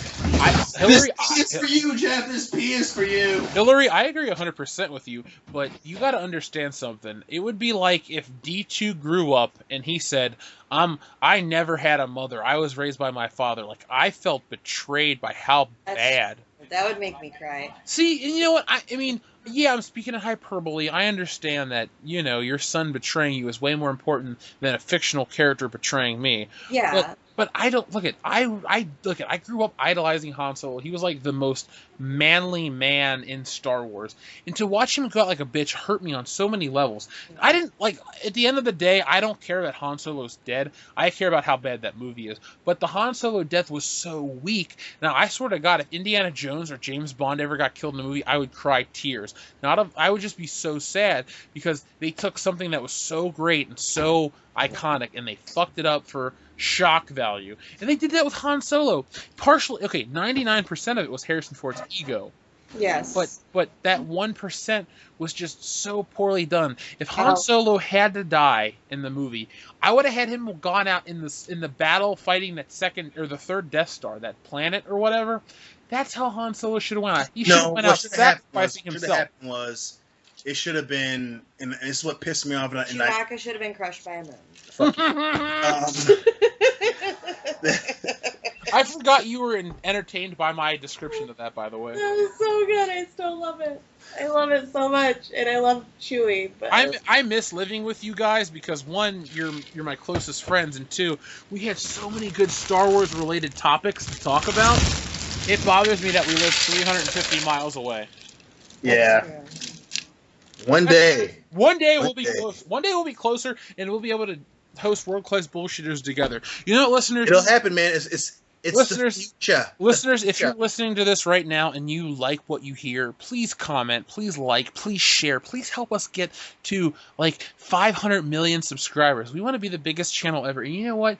It's not just going to help me make money. I want to bring all of us closer together in life, and I want us to analyze pop culture on a whole nother level. So if you listen to this and you want to see two best friends come closer together thanks to you, if you want to feel like you're a part of that relationship, help us grow. Please help us get us out in the world, because we're not going to get a bunch of subscribers and money and change. We're going to be the same drunk assholes loving Star Wars that is loving it right now. We just want to do it to a bigger audience. We want to let the world know that you know, two guys, one out of Michigan, one out of Ohio, have a lot to say about pop culture. And you know what? The guy out of Michigan has a great wife too, and she's got a lot to say. Hillary, when I say this, I mean it. You are one of the coolest chicks when it comes to pop culture that I've met. A lot of girls are just like, oh, whatever. I like Deadpool. I like Harley Quinn. No, you know about the fucking minutia. You can tell me differences in these movies. You are a true fan. So I thank you for, one, tolerating other drunk asses, and two,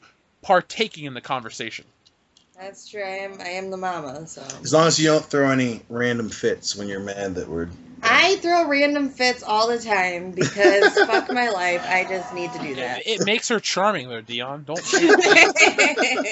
Okay, so for context, I know that in the beginning of this movie we said press play now, but I can hear Dion's audio a little bit, so I know that he's a little off. So Dion, just for the record, I paused mine, and now you and our audio is actually like we're in the perfect scene where they're shooting the stormtroopers and the Death Star guys. Yeah, I was worried that I was a few seconds, like 1 or 2 seconds behind you. Started at the original 21st century, then it went to the blue screen, and then it went back to 21st century. Oh, the 20th century, you mean? You were minutes behind me, but I listened to your audio and I synced it up perfectly. So we're right where Han Solo was looking at the counter and he goes 2187. I know I was only because whenever you said where we were, I was still there. It was the same scene, but no, dude, I paused it during the crawl. Like we are now in the same time. Situation normal.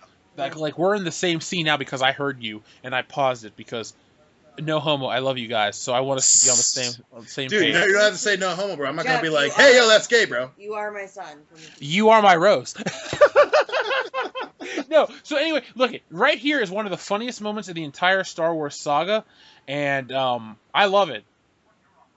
Plus, the fact that it's hilarious in the fact that not only does it show you that George Lucas has a sense of humor, but that Han Solo will just, whenever he's faced with something, he just shoots it. He will just fucking shoot it. Like, he couldn't just turn it off. He's just like, oh, shit. Hey, I gotta give, like, okay, this scene right here shows Princess Leia as a badass chick, you know? Aren't you a little short for a stormtrooper? Oh, the uniform. I'm Luke Skywalker. I'm here to rescue. You know what? Like, she looks death in the face and says, fuck you. I'm not gonna go down without a fight. That is why I respect Princess Leia as a character. Wait, you? And it's like, dude, yeah, fuck it, follow me. And here's another thing about Star Wars. The editing is fucking spot on. Just cut to, Obi-Wan is here. Obi-Wan Kenobi. He surely must have died, blah, blah, blah. You know what? I can't praise this movie enough. Barring Back to the Future, there's not a single movie I get more worked up about. I love Star Wars. But not only, I'm going to give you another reason to love this fucking movie. And I've always thought of this too. You know how I am. But the fact that not only does Darth Vader and Obi-Wan know each other, but Grand Moff Tarkin knows who Obi-Wan is. Because he says Obi-Wan is here. Grand Moff Tarkin says Obi-Wan Kenobi. And he stands up. And he stands up because fucking Obi-Wan is this elite. Not only does it lend credence to his character, but it lends credence to Grand Moff Tarkin because he knows who Obi-Wan Kenobi is. He's like, shit, he can't leave. He's like, I know. Like, that's the fucking underlining relationship thing I'm talking about. Grand Moff Tarkin's like, I know who he is. He cannot leave here. And one thing that's good is, that kind of tells you about Obi-Wan is no one's surprised that he's not dead. Right, exactly. No one goes, wait, he didn't die with all the other Jedi. Yeah, Grand Moff Tarkin's like, fuck, I knew that we would find him one day. Yeah. He can't leave. Him and Luke Skywalker are the best Jedis. And I would just like to say something real quick. Yoda is pretty dope, but I'd like to say one thing. He fails. I'd like to say one thing. Han Solo and Luke Skywalker gave up a tactical position. Do you know how the stormtroopers just blasted through that elevator? Yep. Had they shot the first 2 or 3 stormtroopers, they would have had the tactical advantage because according to this film, there's no other entryway to the detention block AA-23. So, had they shot those stormtroopers at the entrance of the elevator and not backtrack to the exit to get to Princess Leia. They could have Leia. fought their way to the elevator. Yeah. No, the thing is, though, they could have blocked the elevator permanently because there's one elevator to the detention block, okay? So if the dead stormtroopers are blocking the exit, it would have taken minutes minutes to get the said stormtroopers out of the way to fight the fight. And if you notice, those little canisters on the back of Han Solo and most stormtroopers' belts, those are fucking grenades. They're thermal detonators. So they could have destroyed the fucking elevator. They could have blocked themselves out, and they could have stopped this fighting. So I'm just saying, they didn't think of that. How old is Luke Skywalker in this 19. Movie? And how much experience has he had with combat? 0, but Han Solo. But Han Solo was trained on Corellia. He's trained on Storm. Yeah, but Han Solo, he's already proven to be a loose cannon, a loose gun. He's not thinking right now. God damn it, Hillary! You're actually making sense here. Shut up, woman. And I want to nitpick this scene. So I'm gonna thank you for actually making me think about one of my favorite movies of all times. It makes sense because they're all just panicking. Hey, like you saw him earlier. He's like, wait.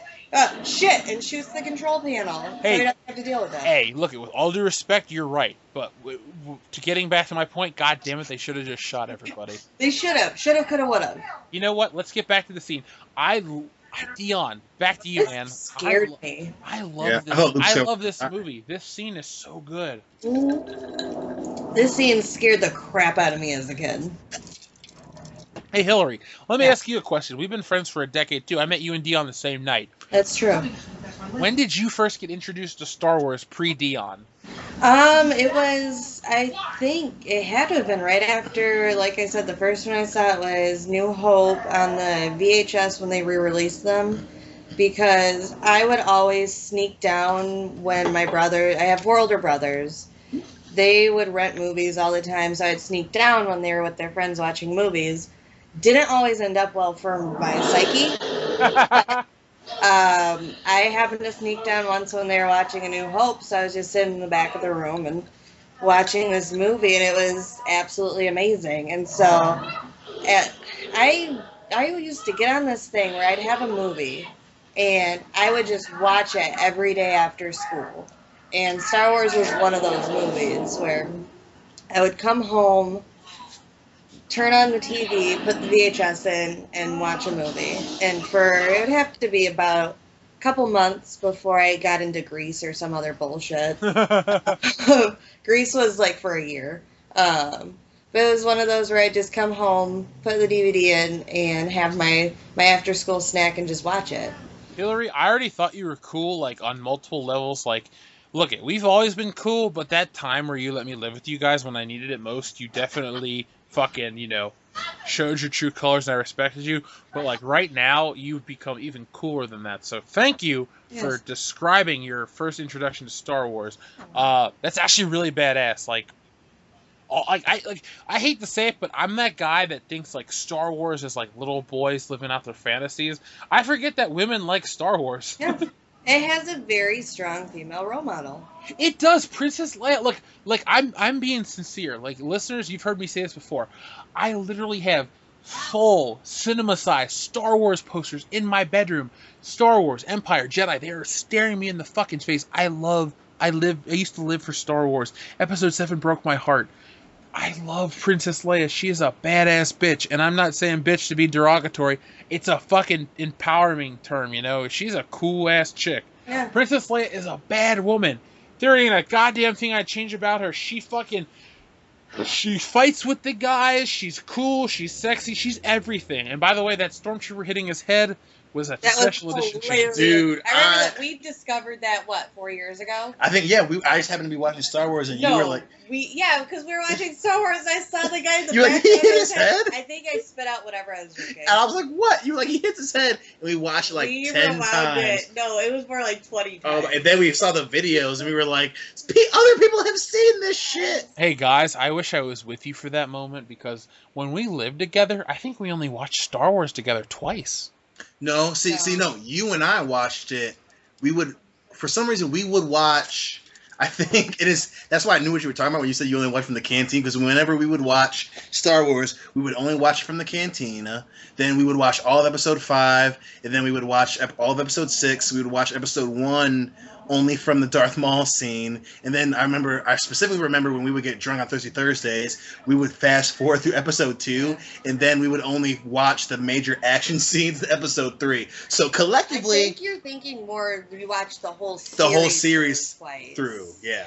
But you and I watched it multiple times Oh, together. Dion, the thing is, we became friends in '08. Our period of like Thirsty Thursdays was 2010, right after I broke up with Amy and shit. Mm-hmm. Star Wars didn't hit Blu-ray until September of 2011. We were watching old We still DVD had it footage. on. Yeah, I remember we still had because it on when DVD. when it came out and you had gotten yours and you texted me and you were like, dude, Star Wars is on Blu-ray. Have you gotten it yet? And I was literally, I had went to Best Buy. I remember that we had like just paid rent. I didn't have a lot of money, but I made Hillary go with me to Best Buy. No, we bought it at Meijer. No, it was Best Buy. I thought we bought it at Meijer. No, it was Best Buy because Jeff texted me and he was like, "Did you get it yet?" And I was like, "I'm literally in Best Buy right now." Can I say something? Yeah. I'm drinking, you're drinking, but I love you guys. I don't say that about many of my friends, but our friendship is so important to me. And on top of that, Star Wars is so important to our friendship. Like, I'm watching this right now, and this is the first time post Episode 7 that I'm feeling the same love that I used to. If anything, this is a cathartic experience. Like, I'm so grateful that, one, you guys are available, and two, that we're watching one of my favorite movies, and I'm reliving the experience I had pre-Episode 7. Like, this is a whole new experience to me. Like, Star Wars is back in my life as an important factor.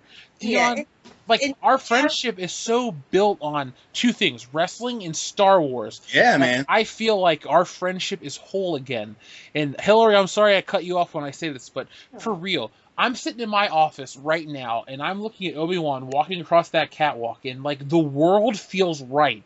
I don't mean to over-exaggerate things, but you gotta understand something. I come from a single-parent mom who busted her ass, and when I was of a certain age, I watched a ton of movies. You know, maybe I shouldn't have watched Beverly Hills Cop at 7 years old. Maybe I shouldn't have seen the titties. But you know what? The one thing I should have seen was man. Star If Wars. you hadn't seen those shits, we wouldn't be so close, man. No, all I'm saying is, though, is like right now, it is fucking 10:37 p.m. on 8/26 of 2016. Like, I feel like a complete person again. I am so happy. This is a genuine emotion. I'm drunk as shit, but I don't care. I'm watching Han Solo give Luke the blaster, and right now I have been happier all year. This is the happiest I've been all year. And Jeff, sometimes you have to realize, just because something that you love, they came out with a bastardized version of it, doesn't mean you can't love the old things just as much or even more for being what they are. The same thing happened with so many fans of the series when they came out with Episode 1. At first, the hype was high, and then people went home and realized this was a shitty movie. And they're like, this ruins Star Wars. It does not have to do that. You just go back, you watch your favorites, and you realize everything's okay. Hillary, can I ask you a question? How many drinks have you had? This is 2, but I will say on my birthday I had 3 glasses of wine and blacked out. I heard that story. No, I'm not criticizing you. All I want to say is thank you, because you're making a lot of sense. I'm more than halfway through this bottle of Pinnacle vodka. I'm drunk. If you can listen to this podcast and tell that I'm drunk, you're a fucking G. All I'm saying is this. I'm watching Star Wars. I'm feeling like I did 20 years ago at 7 years old.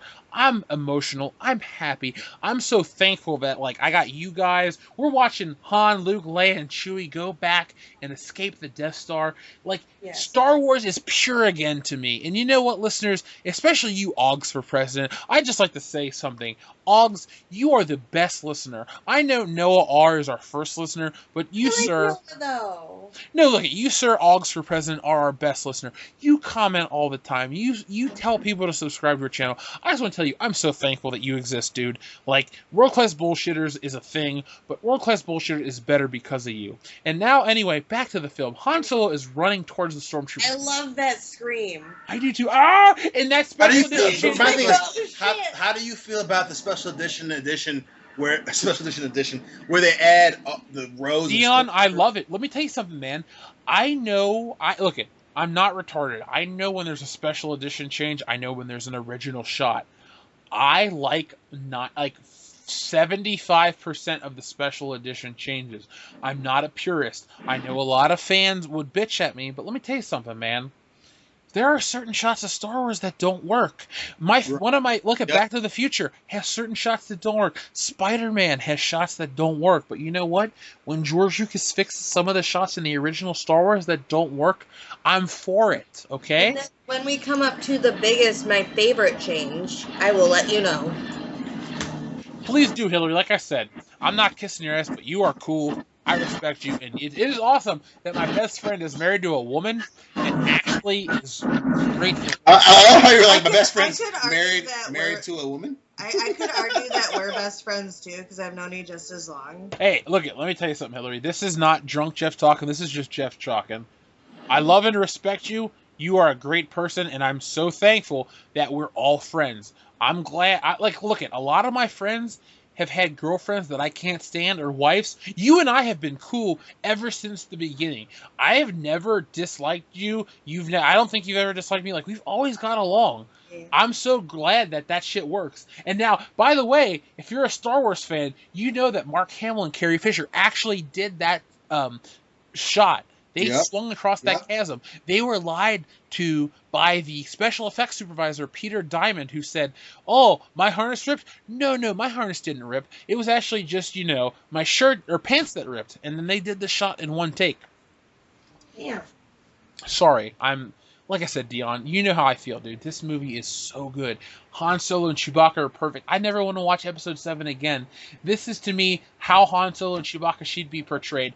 Look at, dude. Like, okay, hear me out. You and I are like Han Solo and Chewbacca, except we're both Han Solo. We're buddies. We're cool. We get shit done. We have agency. See, the only thing about that is I always imagined you and I being Han and Luke, because like, I see that.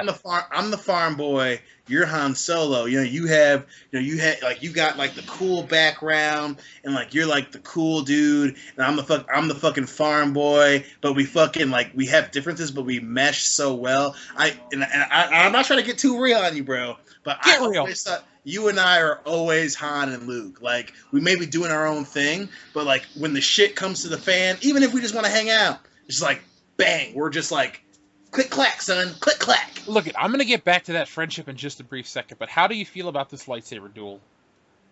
Oh my god, the choreography is so bad, but I love it so much because it's literally, it's an old man who probably hasn't fought with a lightsaber for 20 years. And then I love how when the blades connect, you see the dust coming off of the light tubes. I fucking love that. It's just like, it's not really well done, but it's so like realistic that I really like it a lot. See, here's the thing, man. This is the lightsaber duel that has the most emotion behind it. I'm not saying it looks the best. I wouldn't say that. I won't say that. See, I will, though. This is a backstory that is not told to the audience that comes out during this lightsaber duel. And you know what? It's fine. It works out. It tells the story. And it's not meant to be this huge set piece. It's just meant to be two old dudes fighting for, whatever's purpose. And now you got back to Han, Luke, Leia, and Chewie looking at the ship. I've always been fine with this lightsaber duel. I've never had problems with it. I feel like people that are not real I hate to use this phrase, but if you're not a real Star Wars fan, you have a problem with the scene. Meaning, if you bitch about the scene, you're not a real fan. You're just about the glitz and glamour, and you're kind of a shallow person. To me, this Star Wars duel, this scene has so much going on right now that if you really give a shit about Star Wars, this is not a problem to you. This scene isn't like the whole movie. This is just a quick one-off moment. Obi-Wan is sacrificing himself for Luke and the rest of the gang to escape. Look at that face. Obi-Wan knows what's up. This, to me, has more gravitas than any lightsaber duel. Okay, not any, but besides one, of all 20, this is the second most important lightsaber duel. And then you see Luke have this emotional moment where he's like, no! And you see Luke grow as a character. You see Han grow as a character. You see Princess Leia understand the gravitas of the moment. This scene is so beautiful. Not only that, but it goes to show you, again, underlining storylines. Darth Vader is the last widely known remaining user of the Force. Yes. He's incredibly powerful. He only bows to two men in the galaxy. But when he faces his own old teacher, his own friend, there's still respect there. And instead of trying to only use the Force to kill Obi-Wan, he puts on his lightsaber and he dumbs it. And even then, that Darth Vader's holding back because he's not really he's just kind of like playing with Obi-Wan. He's trying to prove, and he says it, You were the teacher. You were the man. Now I am. When I left you, I was but the learner. Now I'm the master. He's trying to prove something to Obi-Wan. This is a personal thing with Darth Vader. Hey, Dion, can I ask you a quick question? Yes, sir. Sorry to cut you off, but I'm drunk. You're good. You're good. How do you feel about the design of the Millennium Falcon? I love it. So much so that for years, I saw Lost in Space in theaters in '99. I told everyone they're trying to make it into the Millennium Falcon. The fucking Jupiter 1 or whatever it was called was made to look like the Millennium Falcon. That's how important the Millennium Falcon was. Specifically, I mean, I'll argue it to this day. The best scene with the Millennium Falcon is when it goes between the rocks and Empire Strikes Back. Yep, but it's fucking... The Millennium Falcon is the best designed spaceship in all of film. How do you feel about this scene right here? I love this part. I think, especially as a kid, this scene was the perfect bait. So for you, as you first see, you're like, oh shit, it's 4 TIE fighters, they're getting away, they've won the day. And then when Leia says they wanted us to get away, you're like, oh shit, there's more awesome fucking movie coming, kids. Dion, this scene it sets up the battle tell you something, perfectly. Dude. Okay, here's the thing. Hollywood, if you ever want to make a movie that's going to please Jeff Hicks, you need to make a movie that has an ending, like a movie that it seems like it ends at this point, but then something else happens and it feels like a better ending. Amen, bro. Amen. This feels like this could be the ending of this great movie. Back to the Future could have ended when he goes back to 1985. No, there's like 15 more minutes. My point is, I really love in a movie when a movie could have a logical endpoint, and then it has more and it adds more. Like this movie, I can't praise it enough without sounding like a fanboy. Look, I'm very critical of Star Wars, but this movie is so good. It's so human. This resonates on a level that most movies do not. I don't care that it takes place in space, that we have technology we've never seen. We all can relate to Luke. We all can relate to Han. We can all relate to Princess Leia and Obi-Wan Kenobi. Like, we are those characters to a degree. All of us are relevant when comparing these characters. And that's why Star Wars works. That's why there are movies like Star Wars, like Spider-Man. There are certain movies that are just so human that they resonate on a fucking entire different level. And that's why this Star Wars movie is my favorite of all Star Wars films. No, I get that. And again, whenever we argue which one's the best, it's literally us choosing between gold and diamonds. Like, we both know that they're awesome. This is just us being Star Wars fans. But building off your point, that scene again, you just saw them escaping, right? So they're trying to leave the Death Star. That's natural. People trying to escape from a place, they form bonds.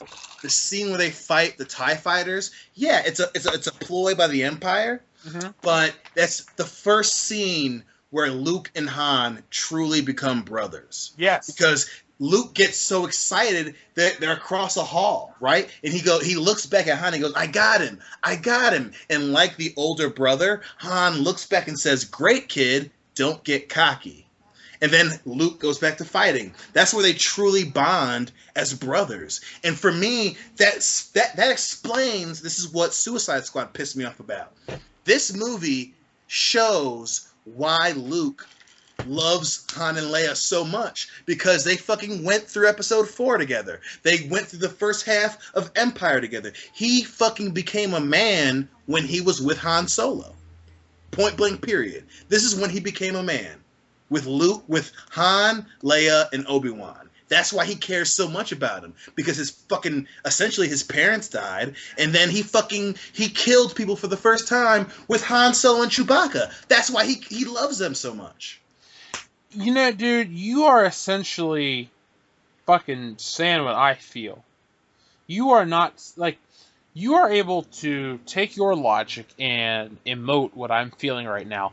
Right. I don't know how else to tell the world that I love this movie. This is Star Wars condensed down to the perfect... Anyway, let's get back to this shot. Millennium Falcon flying towards the Yavin. Love that shot. It's a little redundant, but whatever. And here's the thing. I said I like a lot of the special edition changes. There are certain ones that just feel redundant and they don't match the model shots. But you know what? Whatever. See, my whole thing was, the dude in the watchtower, like, why is that guy up there? Like, I know that he's tracking ships coming to the base, but even as because I know that's part of the original cut, just the Millennium Falcon landing, and him with the radar gun essentially. But it's like, don't they have equipment to read that shit? Why is that dude up there? I don't know, but you know what? It was because of that man that we destroyed the Death Star. Right? He made the sacrifice, didn't he? Okay, so R2-D2 is getting plugged up to the machine. Cool. I like the vector graphics. It's very dated, but it's very cool and different. And look how different the Millennium Falcon is. Or not the Millennium Falcon, excuse me, the Death Star. If you notice, the satellite dish is on the middle hemisphere, when in reality it's on the northern hemisphere. But that's just me being nerdy. And when it comes to Star Wars, I can get a lot nerdier. So in the comment section below, if you want me to really get into the nitty-gritty minutia of Star Wars, I mean, I know a lot about Star Wars. I fucking lived for this movie for about 20 years. So if you really want to hear that shit, let me know. Dion and I will get drunk again, and we will talk about the most unimportant details of this saga. Yeah. If you want us to get truly into if you want to test your knowledge of Star Wars, let us know, and we will get into the nitty gritty. We'll exchange comments. You can tell us what you think we don't know. We'll verbally say everything that we think we know about the movie. It'll be great, guys. We'll fucking get into it. If you are DSP, which, look at DSP, if you're listening to this commentary, you are a very good fan. I appreciate all the comments. If you listen to this and you want to challenge me on Star Wars knowledge, sir or ma'am, I will go to the fucking end of the world to fucking talk about Star Wars. When Dion and I talk about how much we love this movie, we're not exaggerating. There's no such thing as hyperbole when we discuss Star Wars. We genuinely have emotion for this film. Hillary can speak for us. She has seen us get drunk or be sober and talk about Star Wars for hours. It goes into ridiculous amounts of detail, right, Hillary?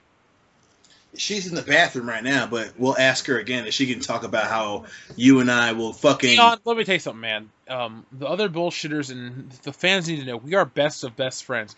Yeah, you, your sister, and Hillary are fucking close, and I'm close with my mom and grandma, but like friend-wise, you and I are the best of buddies. I don't know that. I'd say even family-wise, I feel like you and I are like really close. Dude, like, let me tell you this while we're drunk, and I'll tell you this when we're sober too. Like, I like most of my family. I love my mom and my grandma, but honestly, if I'm gonna rank you among important people in my life, next to my mom and grandma, it's you, dude. Like, you were my best fucking friend. You're like the brother I never had, and you know. I was about to say, I was like, you and my sister and Hillary are all in the same group, man. Like, and you know what? I'm not embarrassed to say that.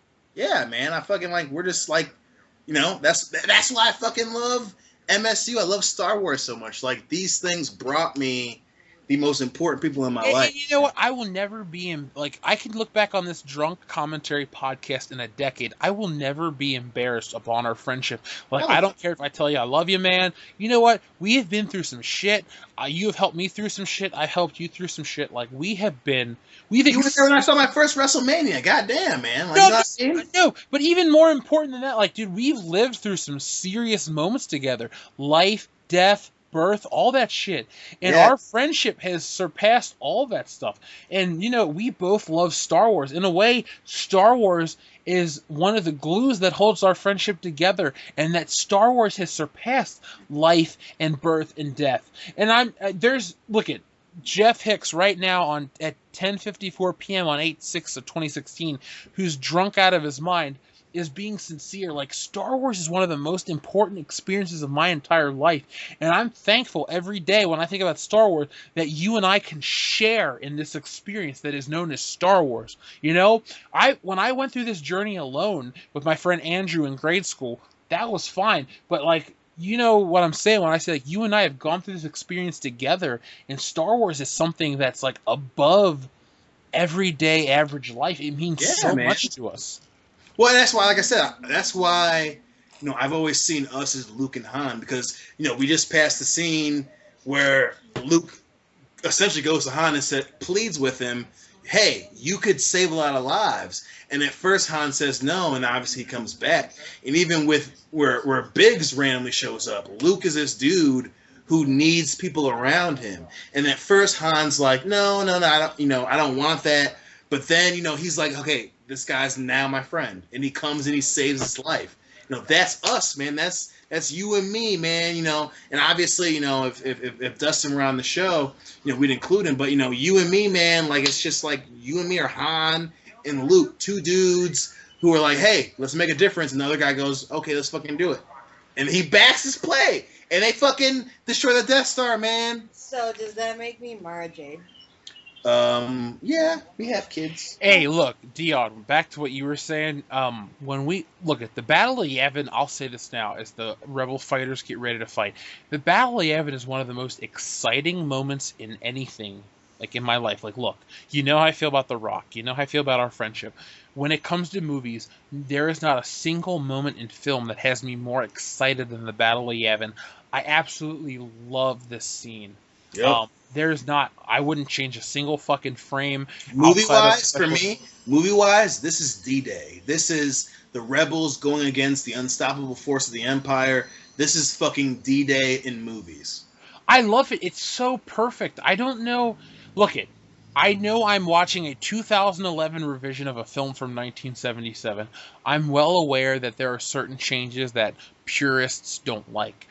But look it, man, I'm an artist. I'm not trying to make excuses, but there are certain shots that just don't fit.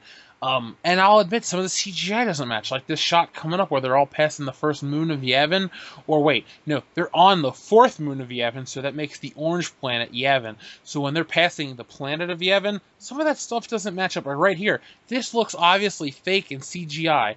But you know what? There are other shots during this battle that look so beautiful and so perfect that I'm willing to forgive some of the changes. You know what I'm saying? Oh, for sure. And that's the thing. I think that Star Wars fans are forgiving, very forgiving, because even though a lot of the changes that they made in the 97 release were dumb, we understood that he was trying to make the movie better. Even when he made... that's why George Lucas didn't really get shunned until the Clone Wars, because even after the Phantom Menace, we knew what he was trying. We knew that he was trying to complete the circle. He was trying to complete the circle between learner and master. And even with him giving up the company, I don't think it was because he was tired. I don't think that it was because he was, fed up with fans getting on him. I think that George Lucas knew on some level that I'm not doing the franchise any good. Let me sell it to someone who I think can continue the legacy and save what I create. And now he regrets it. Oh, hell yeah. Hell yeah. So making a character, even with George Lucas, he would not have made the character, the young character, the Luke Skywalker's clone so powerful from the jump. Even in this scene where Luke Skywalker shoots the deck, and pulls up, and he gets burned a little bit because he almost crashed his X-Wing, that's a flaw. Rey had no flaws. Well, she started the movie not knowing shit and then continues on being untouchable. One thing that proved that, I will say that he did in the prequels, he didn't try to copy any of the characters. Like, he didn't try to, he tried to expand on the story. He didn't do a great job on it. But he didn't have the same, it wasn't the same story with Anakin Skywalker. He had his own life instead of a carbon copy like they did from what I hear in the new ones. Hillary, you are 100% correct, ma'am. And please, I know you and I are close. Please take my word when I say this. Don't watch episode 7. It's so bad. It's not. I know you haven't seen it yet, but please just don't think about it. I'm a completionist. I would trade tens of dollars to not have experienced episode 7, okay? Yeah, that's why I haven't seen it yet. Okay, so here we go. The 6 TIE fighters, or whatever, 7 TIE fighters are coming in. Now, Dion, these are special edition shots that I like.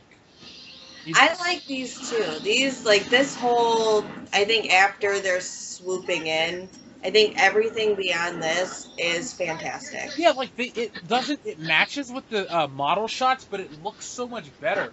It does. How you can be original trilogy purist, look at these shots compared to the original and shit on these. These look so Like much the better. explosions. Yeah! Hillary, you know what's up when it comes to Star Wars. Like, you definitely have done your research. It's because I'm married to Dion. That's true. Dion, I want to thank you for enlightening another human being to the changes in Star Wars. Listen, I'll give Hillary this. Homegirl knows what I love, and she likes equally nerdy stuff, just on a different spectrum. Mhm. So, as much as I'm willing to tell her about Star Wars, she knows that I will willingly sit and learn about, like, Dawson's Creek Dude, he can argue with me about Gilmore Girls. I Like, don't want to wait. I wouldn't say Dawson's Creek. Gilmore Girls is the big one where you can have an intelligent conversation with me between who is a better fit for Lorelai. Well, yeah. Plus, I like secretly, because I like you so much, I'm like, I'm going to learn this thing. And then in the process of learning it, I was like, I kind of like the show. You bastard. I know. The pussy blinded me, bro. Yeah. Hey, look it. I'm gonna forgive you for the pussy blinding. Let me ask you a question I wanted to ask you earlier. Let's talk about the sound of Star Wars. How important is the sound work from Ben Burtt on the Star Wars trilogy? Listen, we talked about the soundtrack to Suicide Squad, how it pissed us off. They use a cheap trick to get people to like the movie by using popular music. Star Wars was so brazen that they not only had a dude, John Williams, do the soundtrack, but there are very few movies, very few. I mean, there might be literally one or two movies that do it as well as Star Wars, where the music at the time of the action fits perfectly. Yes. Star Wars hits it. Every major event in the story is accompanied by amazing music that fits the fucking scene. You know, where they're attacking the Death Star, it sounds rushed. It sounds like something's going to happen. When they're on the Death Star, it sounds compressed. It sounds like they're in a small space. It fits perfectly. But not only the music itself, the sound effects are fucking amazing. Those TIE fighters. Yep. Just flying through space. Obviously, space has no sound. Fuck you, scientists. Neil deGrasse Tyson.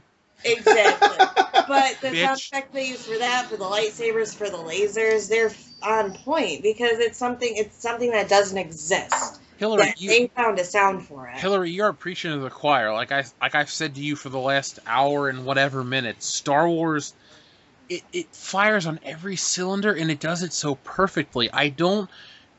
This is the movie that changed everything for me. I like Empire, I like Jedi, but this is the one that hits every note perfectly. The other ones hit it well, but this just is like, if we're playing Guitar Hero or fucking Dance Dance Revolution, you get that perfect note. This is Dance Dance Revolution with that perfect note. I love everything about it. New Hope is my favorite too. And for me, it's almost like it's the jump starter to the original series. It did so well. Character development. It started everything off. I'm a sucker for firsts. I am. They're usually my favorite solely for they introduced me to the series. I'm with you on that 100%, Hillary. I watch this scene, the whole Battle of Yavin, every once in a while, and it gets me excited. I'm not trying to be a fanboy when I say this, but like, this is genuinely epic cinema. There is nothing wrong with any of these shots. And when we get closer to the climax of this ending, I will tell you how I feel emotionally. Like, I don't care that Tyree and Hutch just got shot and that, Red Leader's about to, lose his starborn engine and all that shit. I don't feel emotionally connected. But what I do feel connected to is, I'll tell you later on. Dion, I have a question for you. Hit me, baby. Did you ever have the X-Wing or TIE Fighter toy? The toy. You know what? I did not actually. I had the books, but I never had an actual X-Wing figure or any of the Starship figures. My aunt, when I was a kid, Christmas 1996, so that would have taken me to my Uncle Carl's house, my godfather. My Aunt Pat, who is my favorite aunt, got me an X-Wing an X-Wing toy Then my mom bought me a TIE Fighter toy because, they were cheap. They didn't have electronics. So my mom bought me a TIE Fighter. My Aunt Pat bought me an X-Wing, and I played with those a lot. So I have a strong connection to the X-Wing and the TIE Fighter. To me, they are the most Star Wars-y of Star Wars vehicles outside of the Millennium Falcon. And that's what pissed me off about Episode 7. They didn't come up with anything new. Like, you can shit on Episodes 1, 2, and 3, but they didn't have X-Wings and TIE Fighters. They had Naboo Starfighters. They had Droid Trade Federation ships. The clone fighters were copies of the X-Wing. I like the actual clone designs, though, the originals. Yeah, but Hillary, how different? The actual, guys. But how different were they from the X-Wing? They were different. They were, yeah. When you had this new trilogy, you literally have X-Wings and you literally have TIE Fighters. They're just black and they're just blue and orange. My point is, okay. Bebop guy is just R2-D2. Our BB-8, okay, Hillary, I know you haven't seen Episode 7, but BB-8 is just R2-D2, but cuter and more international appeal. Hey, Dion, can I ask you a question? Of course. How do you feel about Biggs and Wedge in this scene? And you know how I feel about secondary characters. This, Biggs and Wedge, it always made me so mad that Biggs died. But Wedge, he became a cult favorite. The dude goes on, not only does he come back in Return of the Jedi, but as far as the expanded universe, Wedge is a huge character. This is fucking awesome. I love that. Right here, I'm not trying to be rude and cut you off, but this is where the emotion really picks up because the music is fucking really blaring. You have you have Biggs freaking out. You have the Death Star or the TIE fighters approaching. Now Biggs is dead. You had that little trumpet solo, and now, okay, I listen to this score in my car when I'm driving, especially to you when he says stay on the leader. I get emotionally excited. This is the only moment in film that every time I watch it, it pumps me up. I get excited for Star Wars. I don't care in the comments if you call me a bitch, if you call me a fag. I don't care what you say to me. This moment right here. Why would people call you a fag for this? Because they're assholes. We get terrible comments all the time. My point is, though, this is the only moment in cinema history that genuinely makes me feel. I'm not saying, gets me excited. I feel when the music stops and says, Luke goes, or Obi-Wan goes, let go, Luke, use the Force. I get genuinely excited. This is the most inspirational moment in cinema history. I'm not even listening to this with sound. He goes, Luke, your target computer, what's wrong? Nothing, I'm all right. I know what's happening right now. I am emotionally invested. This is, to me, I'm going to turn my sound on. I don't care if you hear it. This, to me, is the most important moment in Star Wars. I am so attached to this moment right now. R2 scream. I hate it. It cuts me like a knife every time I hear R2 scream. I don't know what it is. It makes me want to cry. Now this moment, not only that, but I feel again going on small character development, right? Biggs dying. Biggs was the. Hold on, Dion. Oh shit! Here we go. Yeah, you're right. We'll wait. I have you now. God damn, this is so cool. Here comes my. Yes! Yes! There he is! God damn it! Look out! Well, oh my god. Dun, dun, dun, dun, dun, Kid, once then you go home. Oh my god. Oh. Yeah. This is Stand by. This right here. Stand by. Boom! The best edit. Oh. Yes, agreed. The best edit was the Death Star explosion. That is my favorite, hands down. Yep, agreed. God, if you can see my face, I'm smiling right now. This is the best part of Star Wars. This is Star Wars. Yes, that is Star Wars. The fucking 2-minute drill, the last second save, the point where the good guys fucking take their dick out and they stick it in the butthole of the bad guys one time and then take off running. I don't care about anything. That is Star Wars compressed into 2 minutes. That is everything Star Wars represents. Good versus evil. Wait for it. This is my favorite reaction. Han just sprints over. Yeah! Character development right here. I knew you would. And then he just slaps him. Look, let me tell you something right now, man. His genuine smile, he has the Han Solo smile. That was him genuine smile. This is where characters become real people. You know, Mm-hmm. no other film has this. I genuinely am invested in these characters. These three characters right here, as they walk off into celebration, this music is perfect. Let me tell you something. On that fateful day when I do get married, this is going to be my music to the fucking altar. I'm playing this shit. Goddamn right. I'll be standing there right next to you, man. I'll be like, yeah, bitch. That's your Princess Leia, son. Apologize to the audience if you can hear my audio and Dion's audio and it's I was cacophonous. gonna say This we is might, the music of the movie. when we actually have a wedding, I might walk out to this. That'd be God sweet. damn it, I love this scene. This is why I love this movie. This movie is so perfect. Boom! Yep. Chewie calls it too. He goes, left face. Oh, sorry. That's the seed. Yeah. They weren't brother and sister. I love that hairstyle too. That's beautiful. And then the triangle completes. She's like, oh shit, I like I that would guy say too. this is probably my favorite Leia outfit. Ooh, that's not a good one. I like her hair. I like the dress. It's just very crisp and clean. Hey Dion, would you like to hear a funny story about me as a little kid? It's a pig's pussy pork. When I was about 7 or 8 years old, I did something and I won money. I went to the store to buy the Luke Skywalker doll in this outfit. I cut his shirt and jacket off just to get the brown pants for Han Solo so I could reenact Return of the Jedi.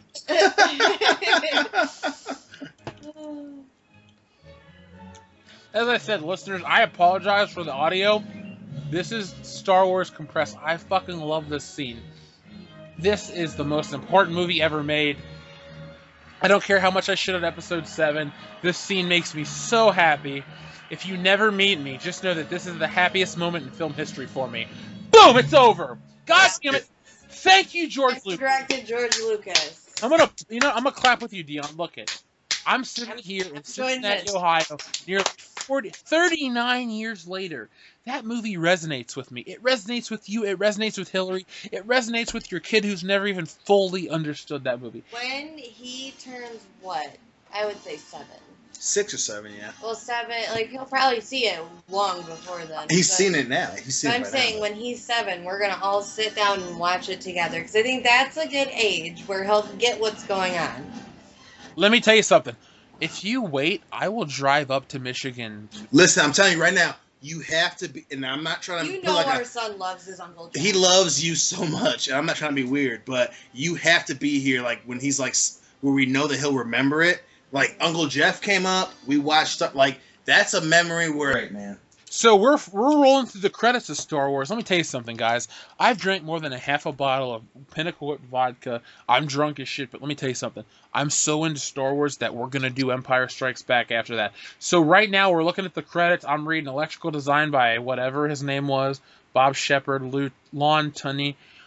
Dion, let's talk about In Hillary too. I don't mean to exclude you. So every time I say Dion, I kind of hijacked this. So. hey, Hillary, like I said, I love you. I respect you. You're always welcome to be in any conversation I have. So, guys, please tell me what your thoughts are post Star Wars. We just watched the most important movie ever made. Tell me what you think. It's one of the most important movies ever made. I think that as far as... I'm going to give you two different perspectives. As far as movies, any genre, Star Wars proved that you can have a genre outside of action, drama, anything that's reality-based, and it be amazing. So especially in the 70s where obviously Hollywood, any movie-making company was very limited in what they could portray. Star Wars proved that without Star Wars, not only would there be major science fiction, there wouldn't be Paranormal Activity. There wouldn't be The Raid. There wouldn't be small companies with little money making amazing films. Second take, as far as big budget movies, we touched on it very briefly. Star Wars proved that there are big budget movies with studios that are involved somewhat that can be amazing. And this niche of science fiction, of fantasy, makes money because people resonate with it, they understand it, and they want to see more of it.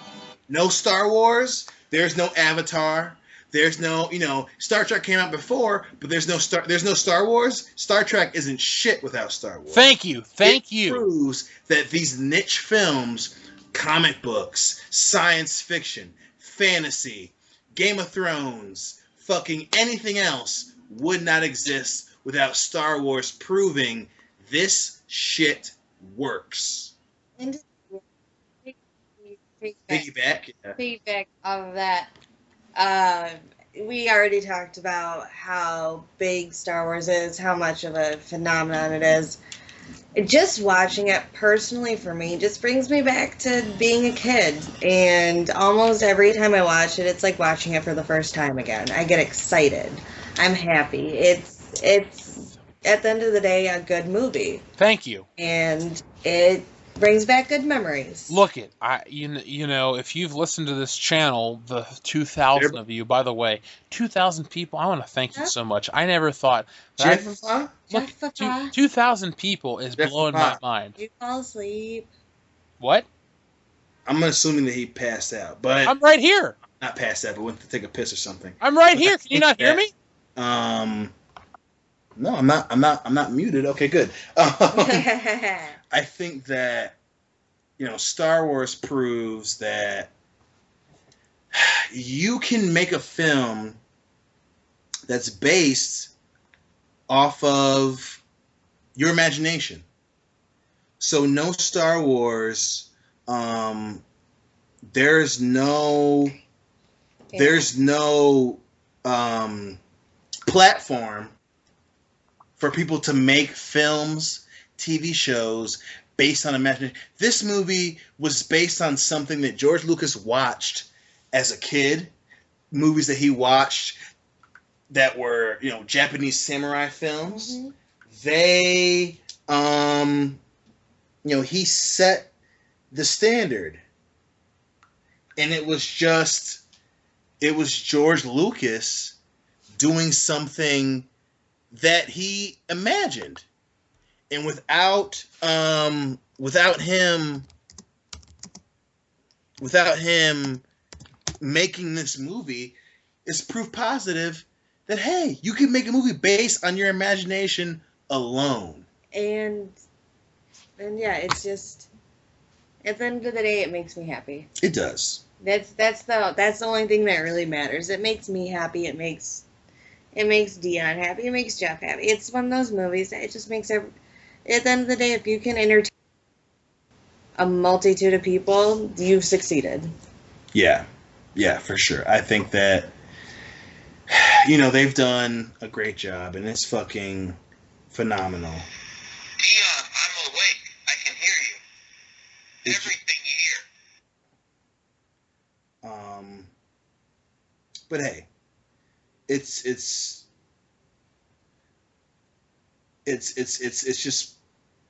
it's perfect, I guess, evidence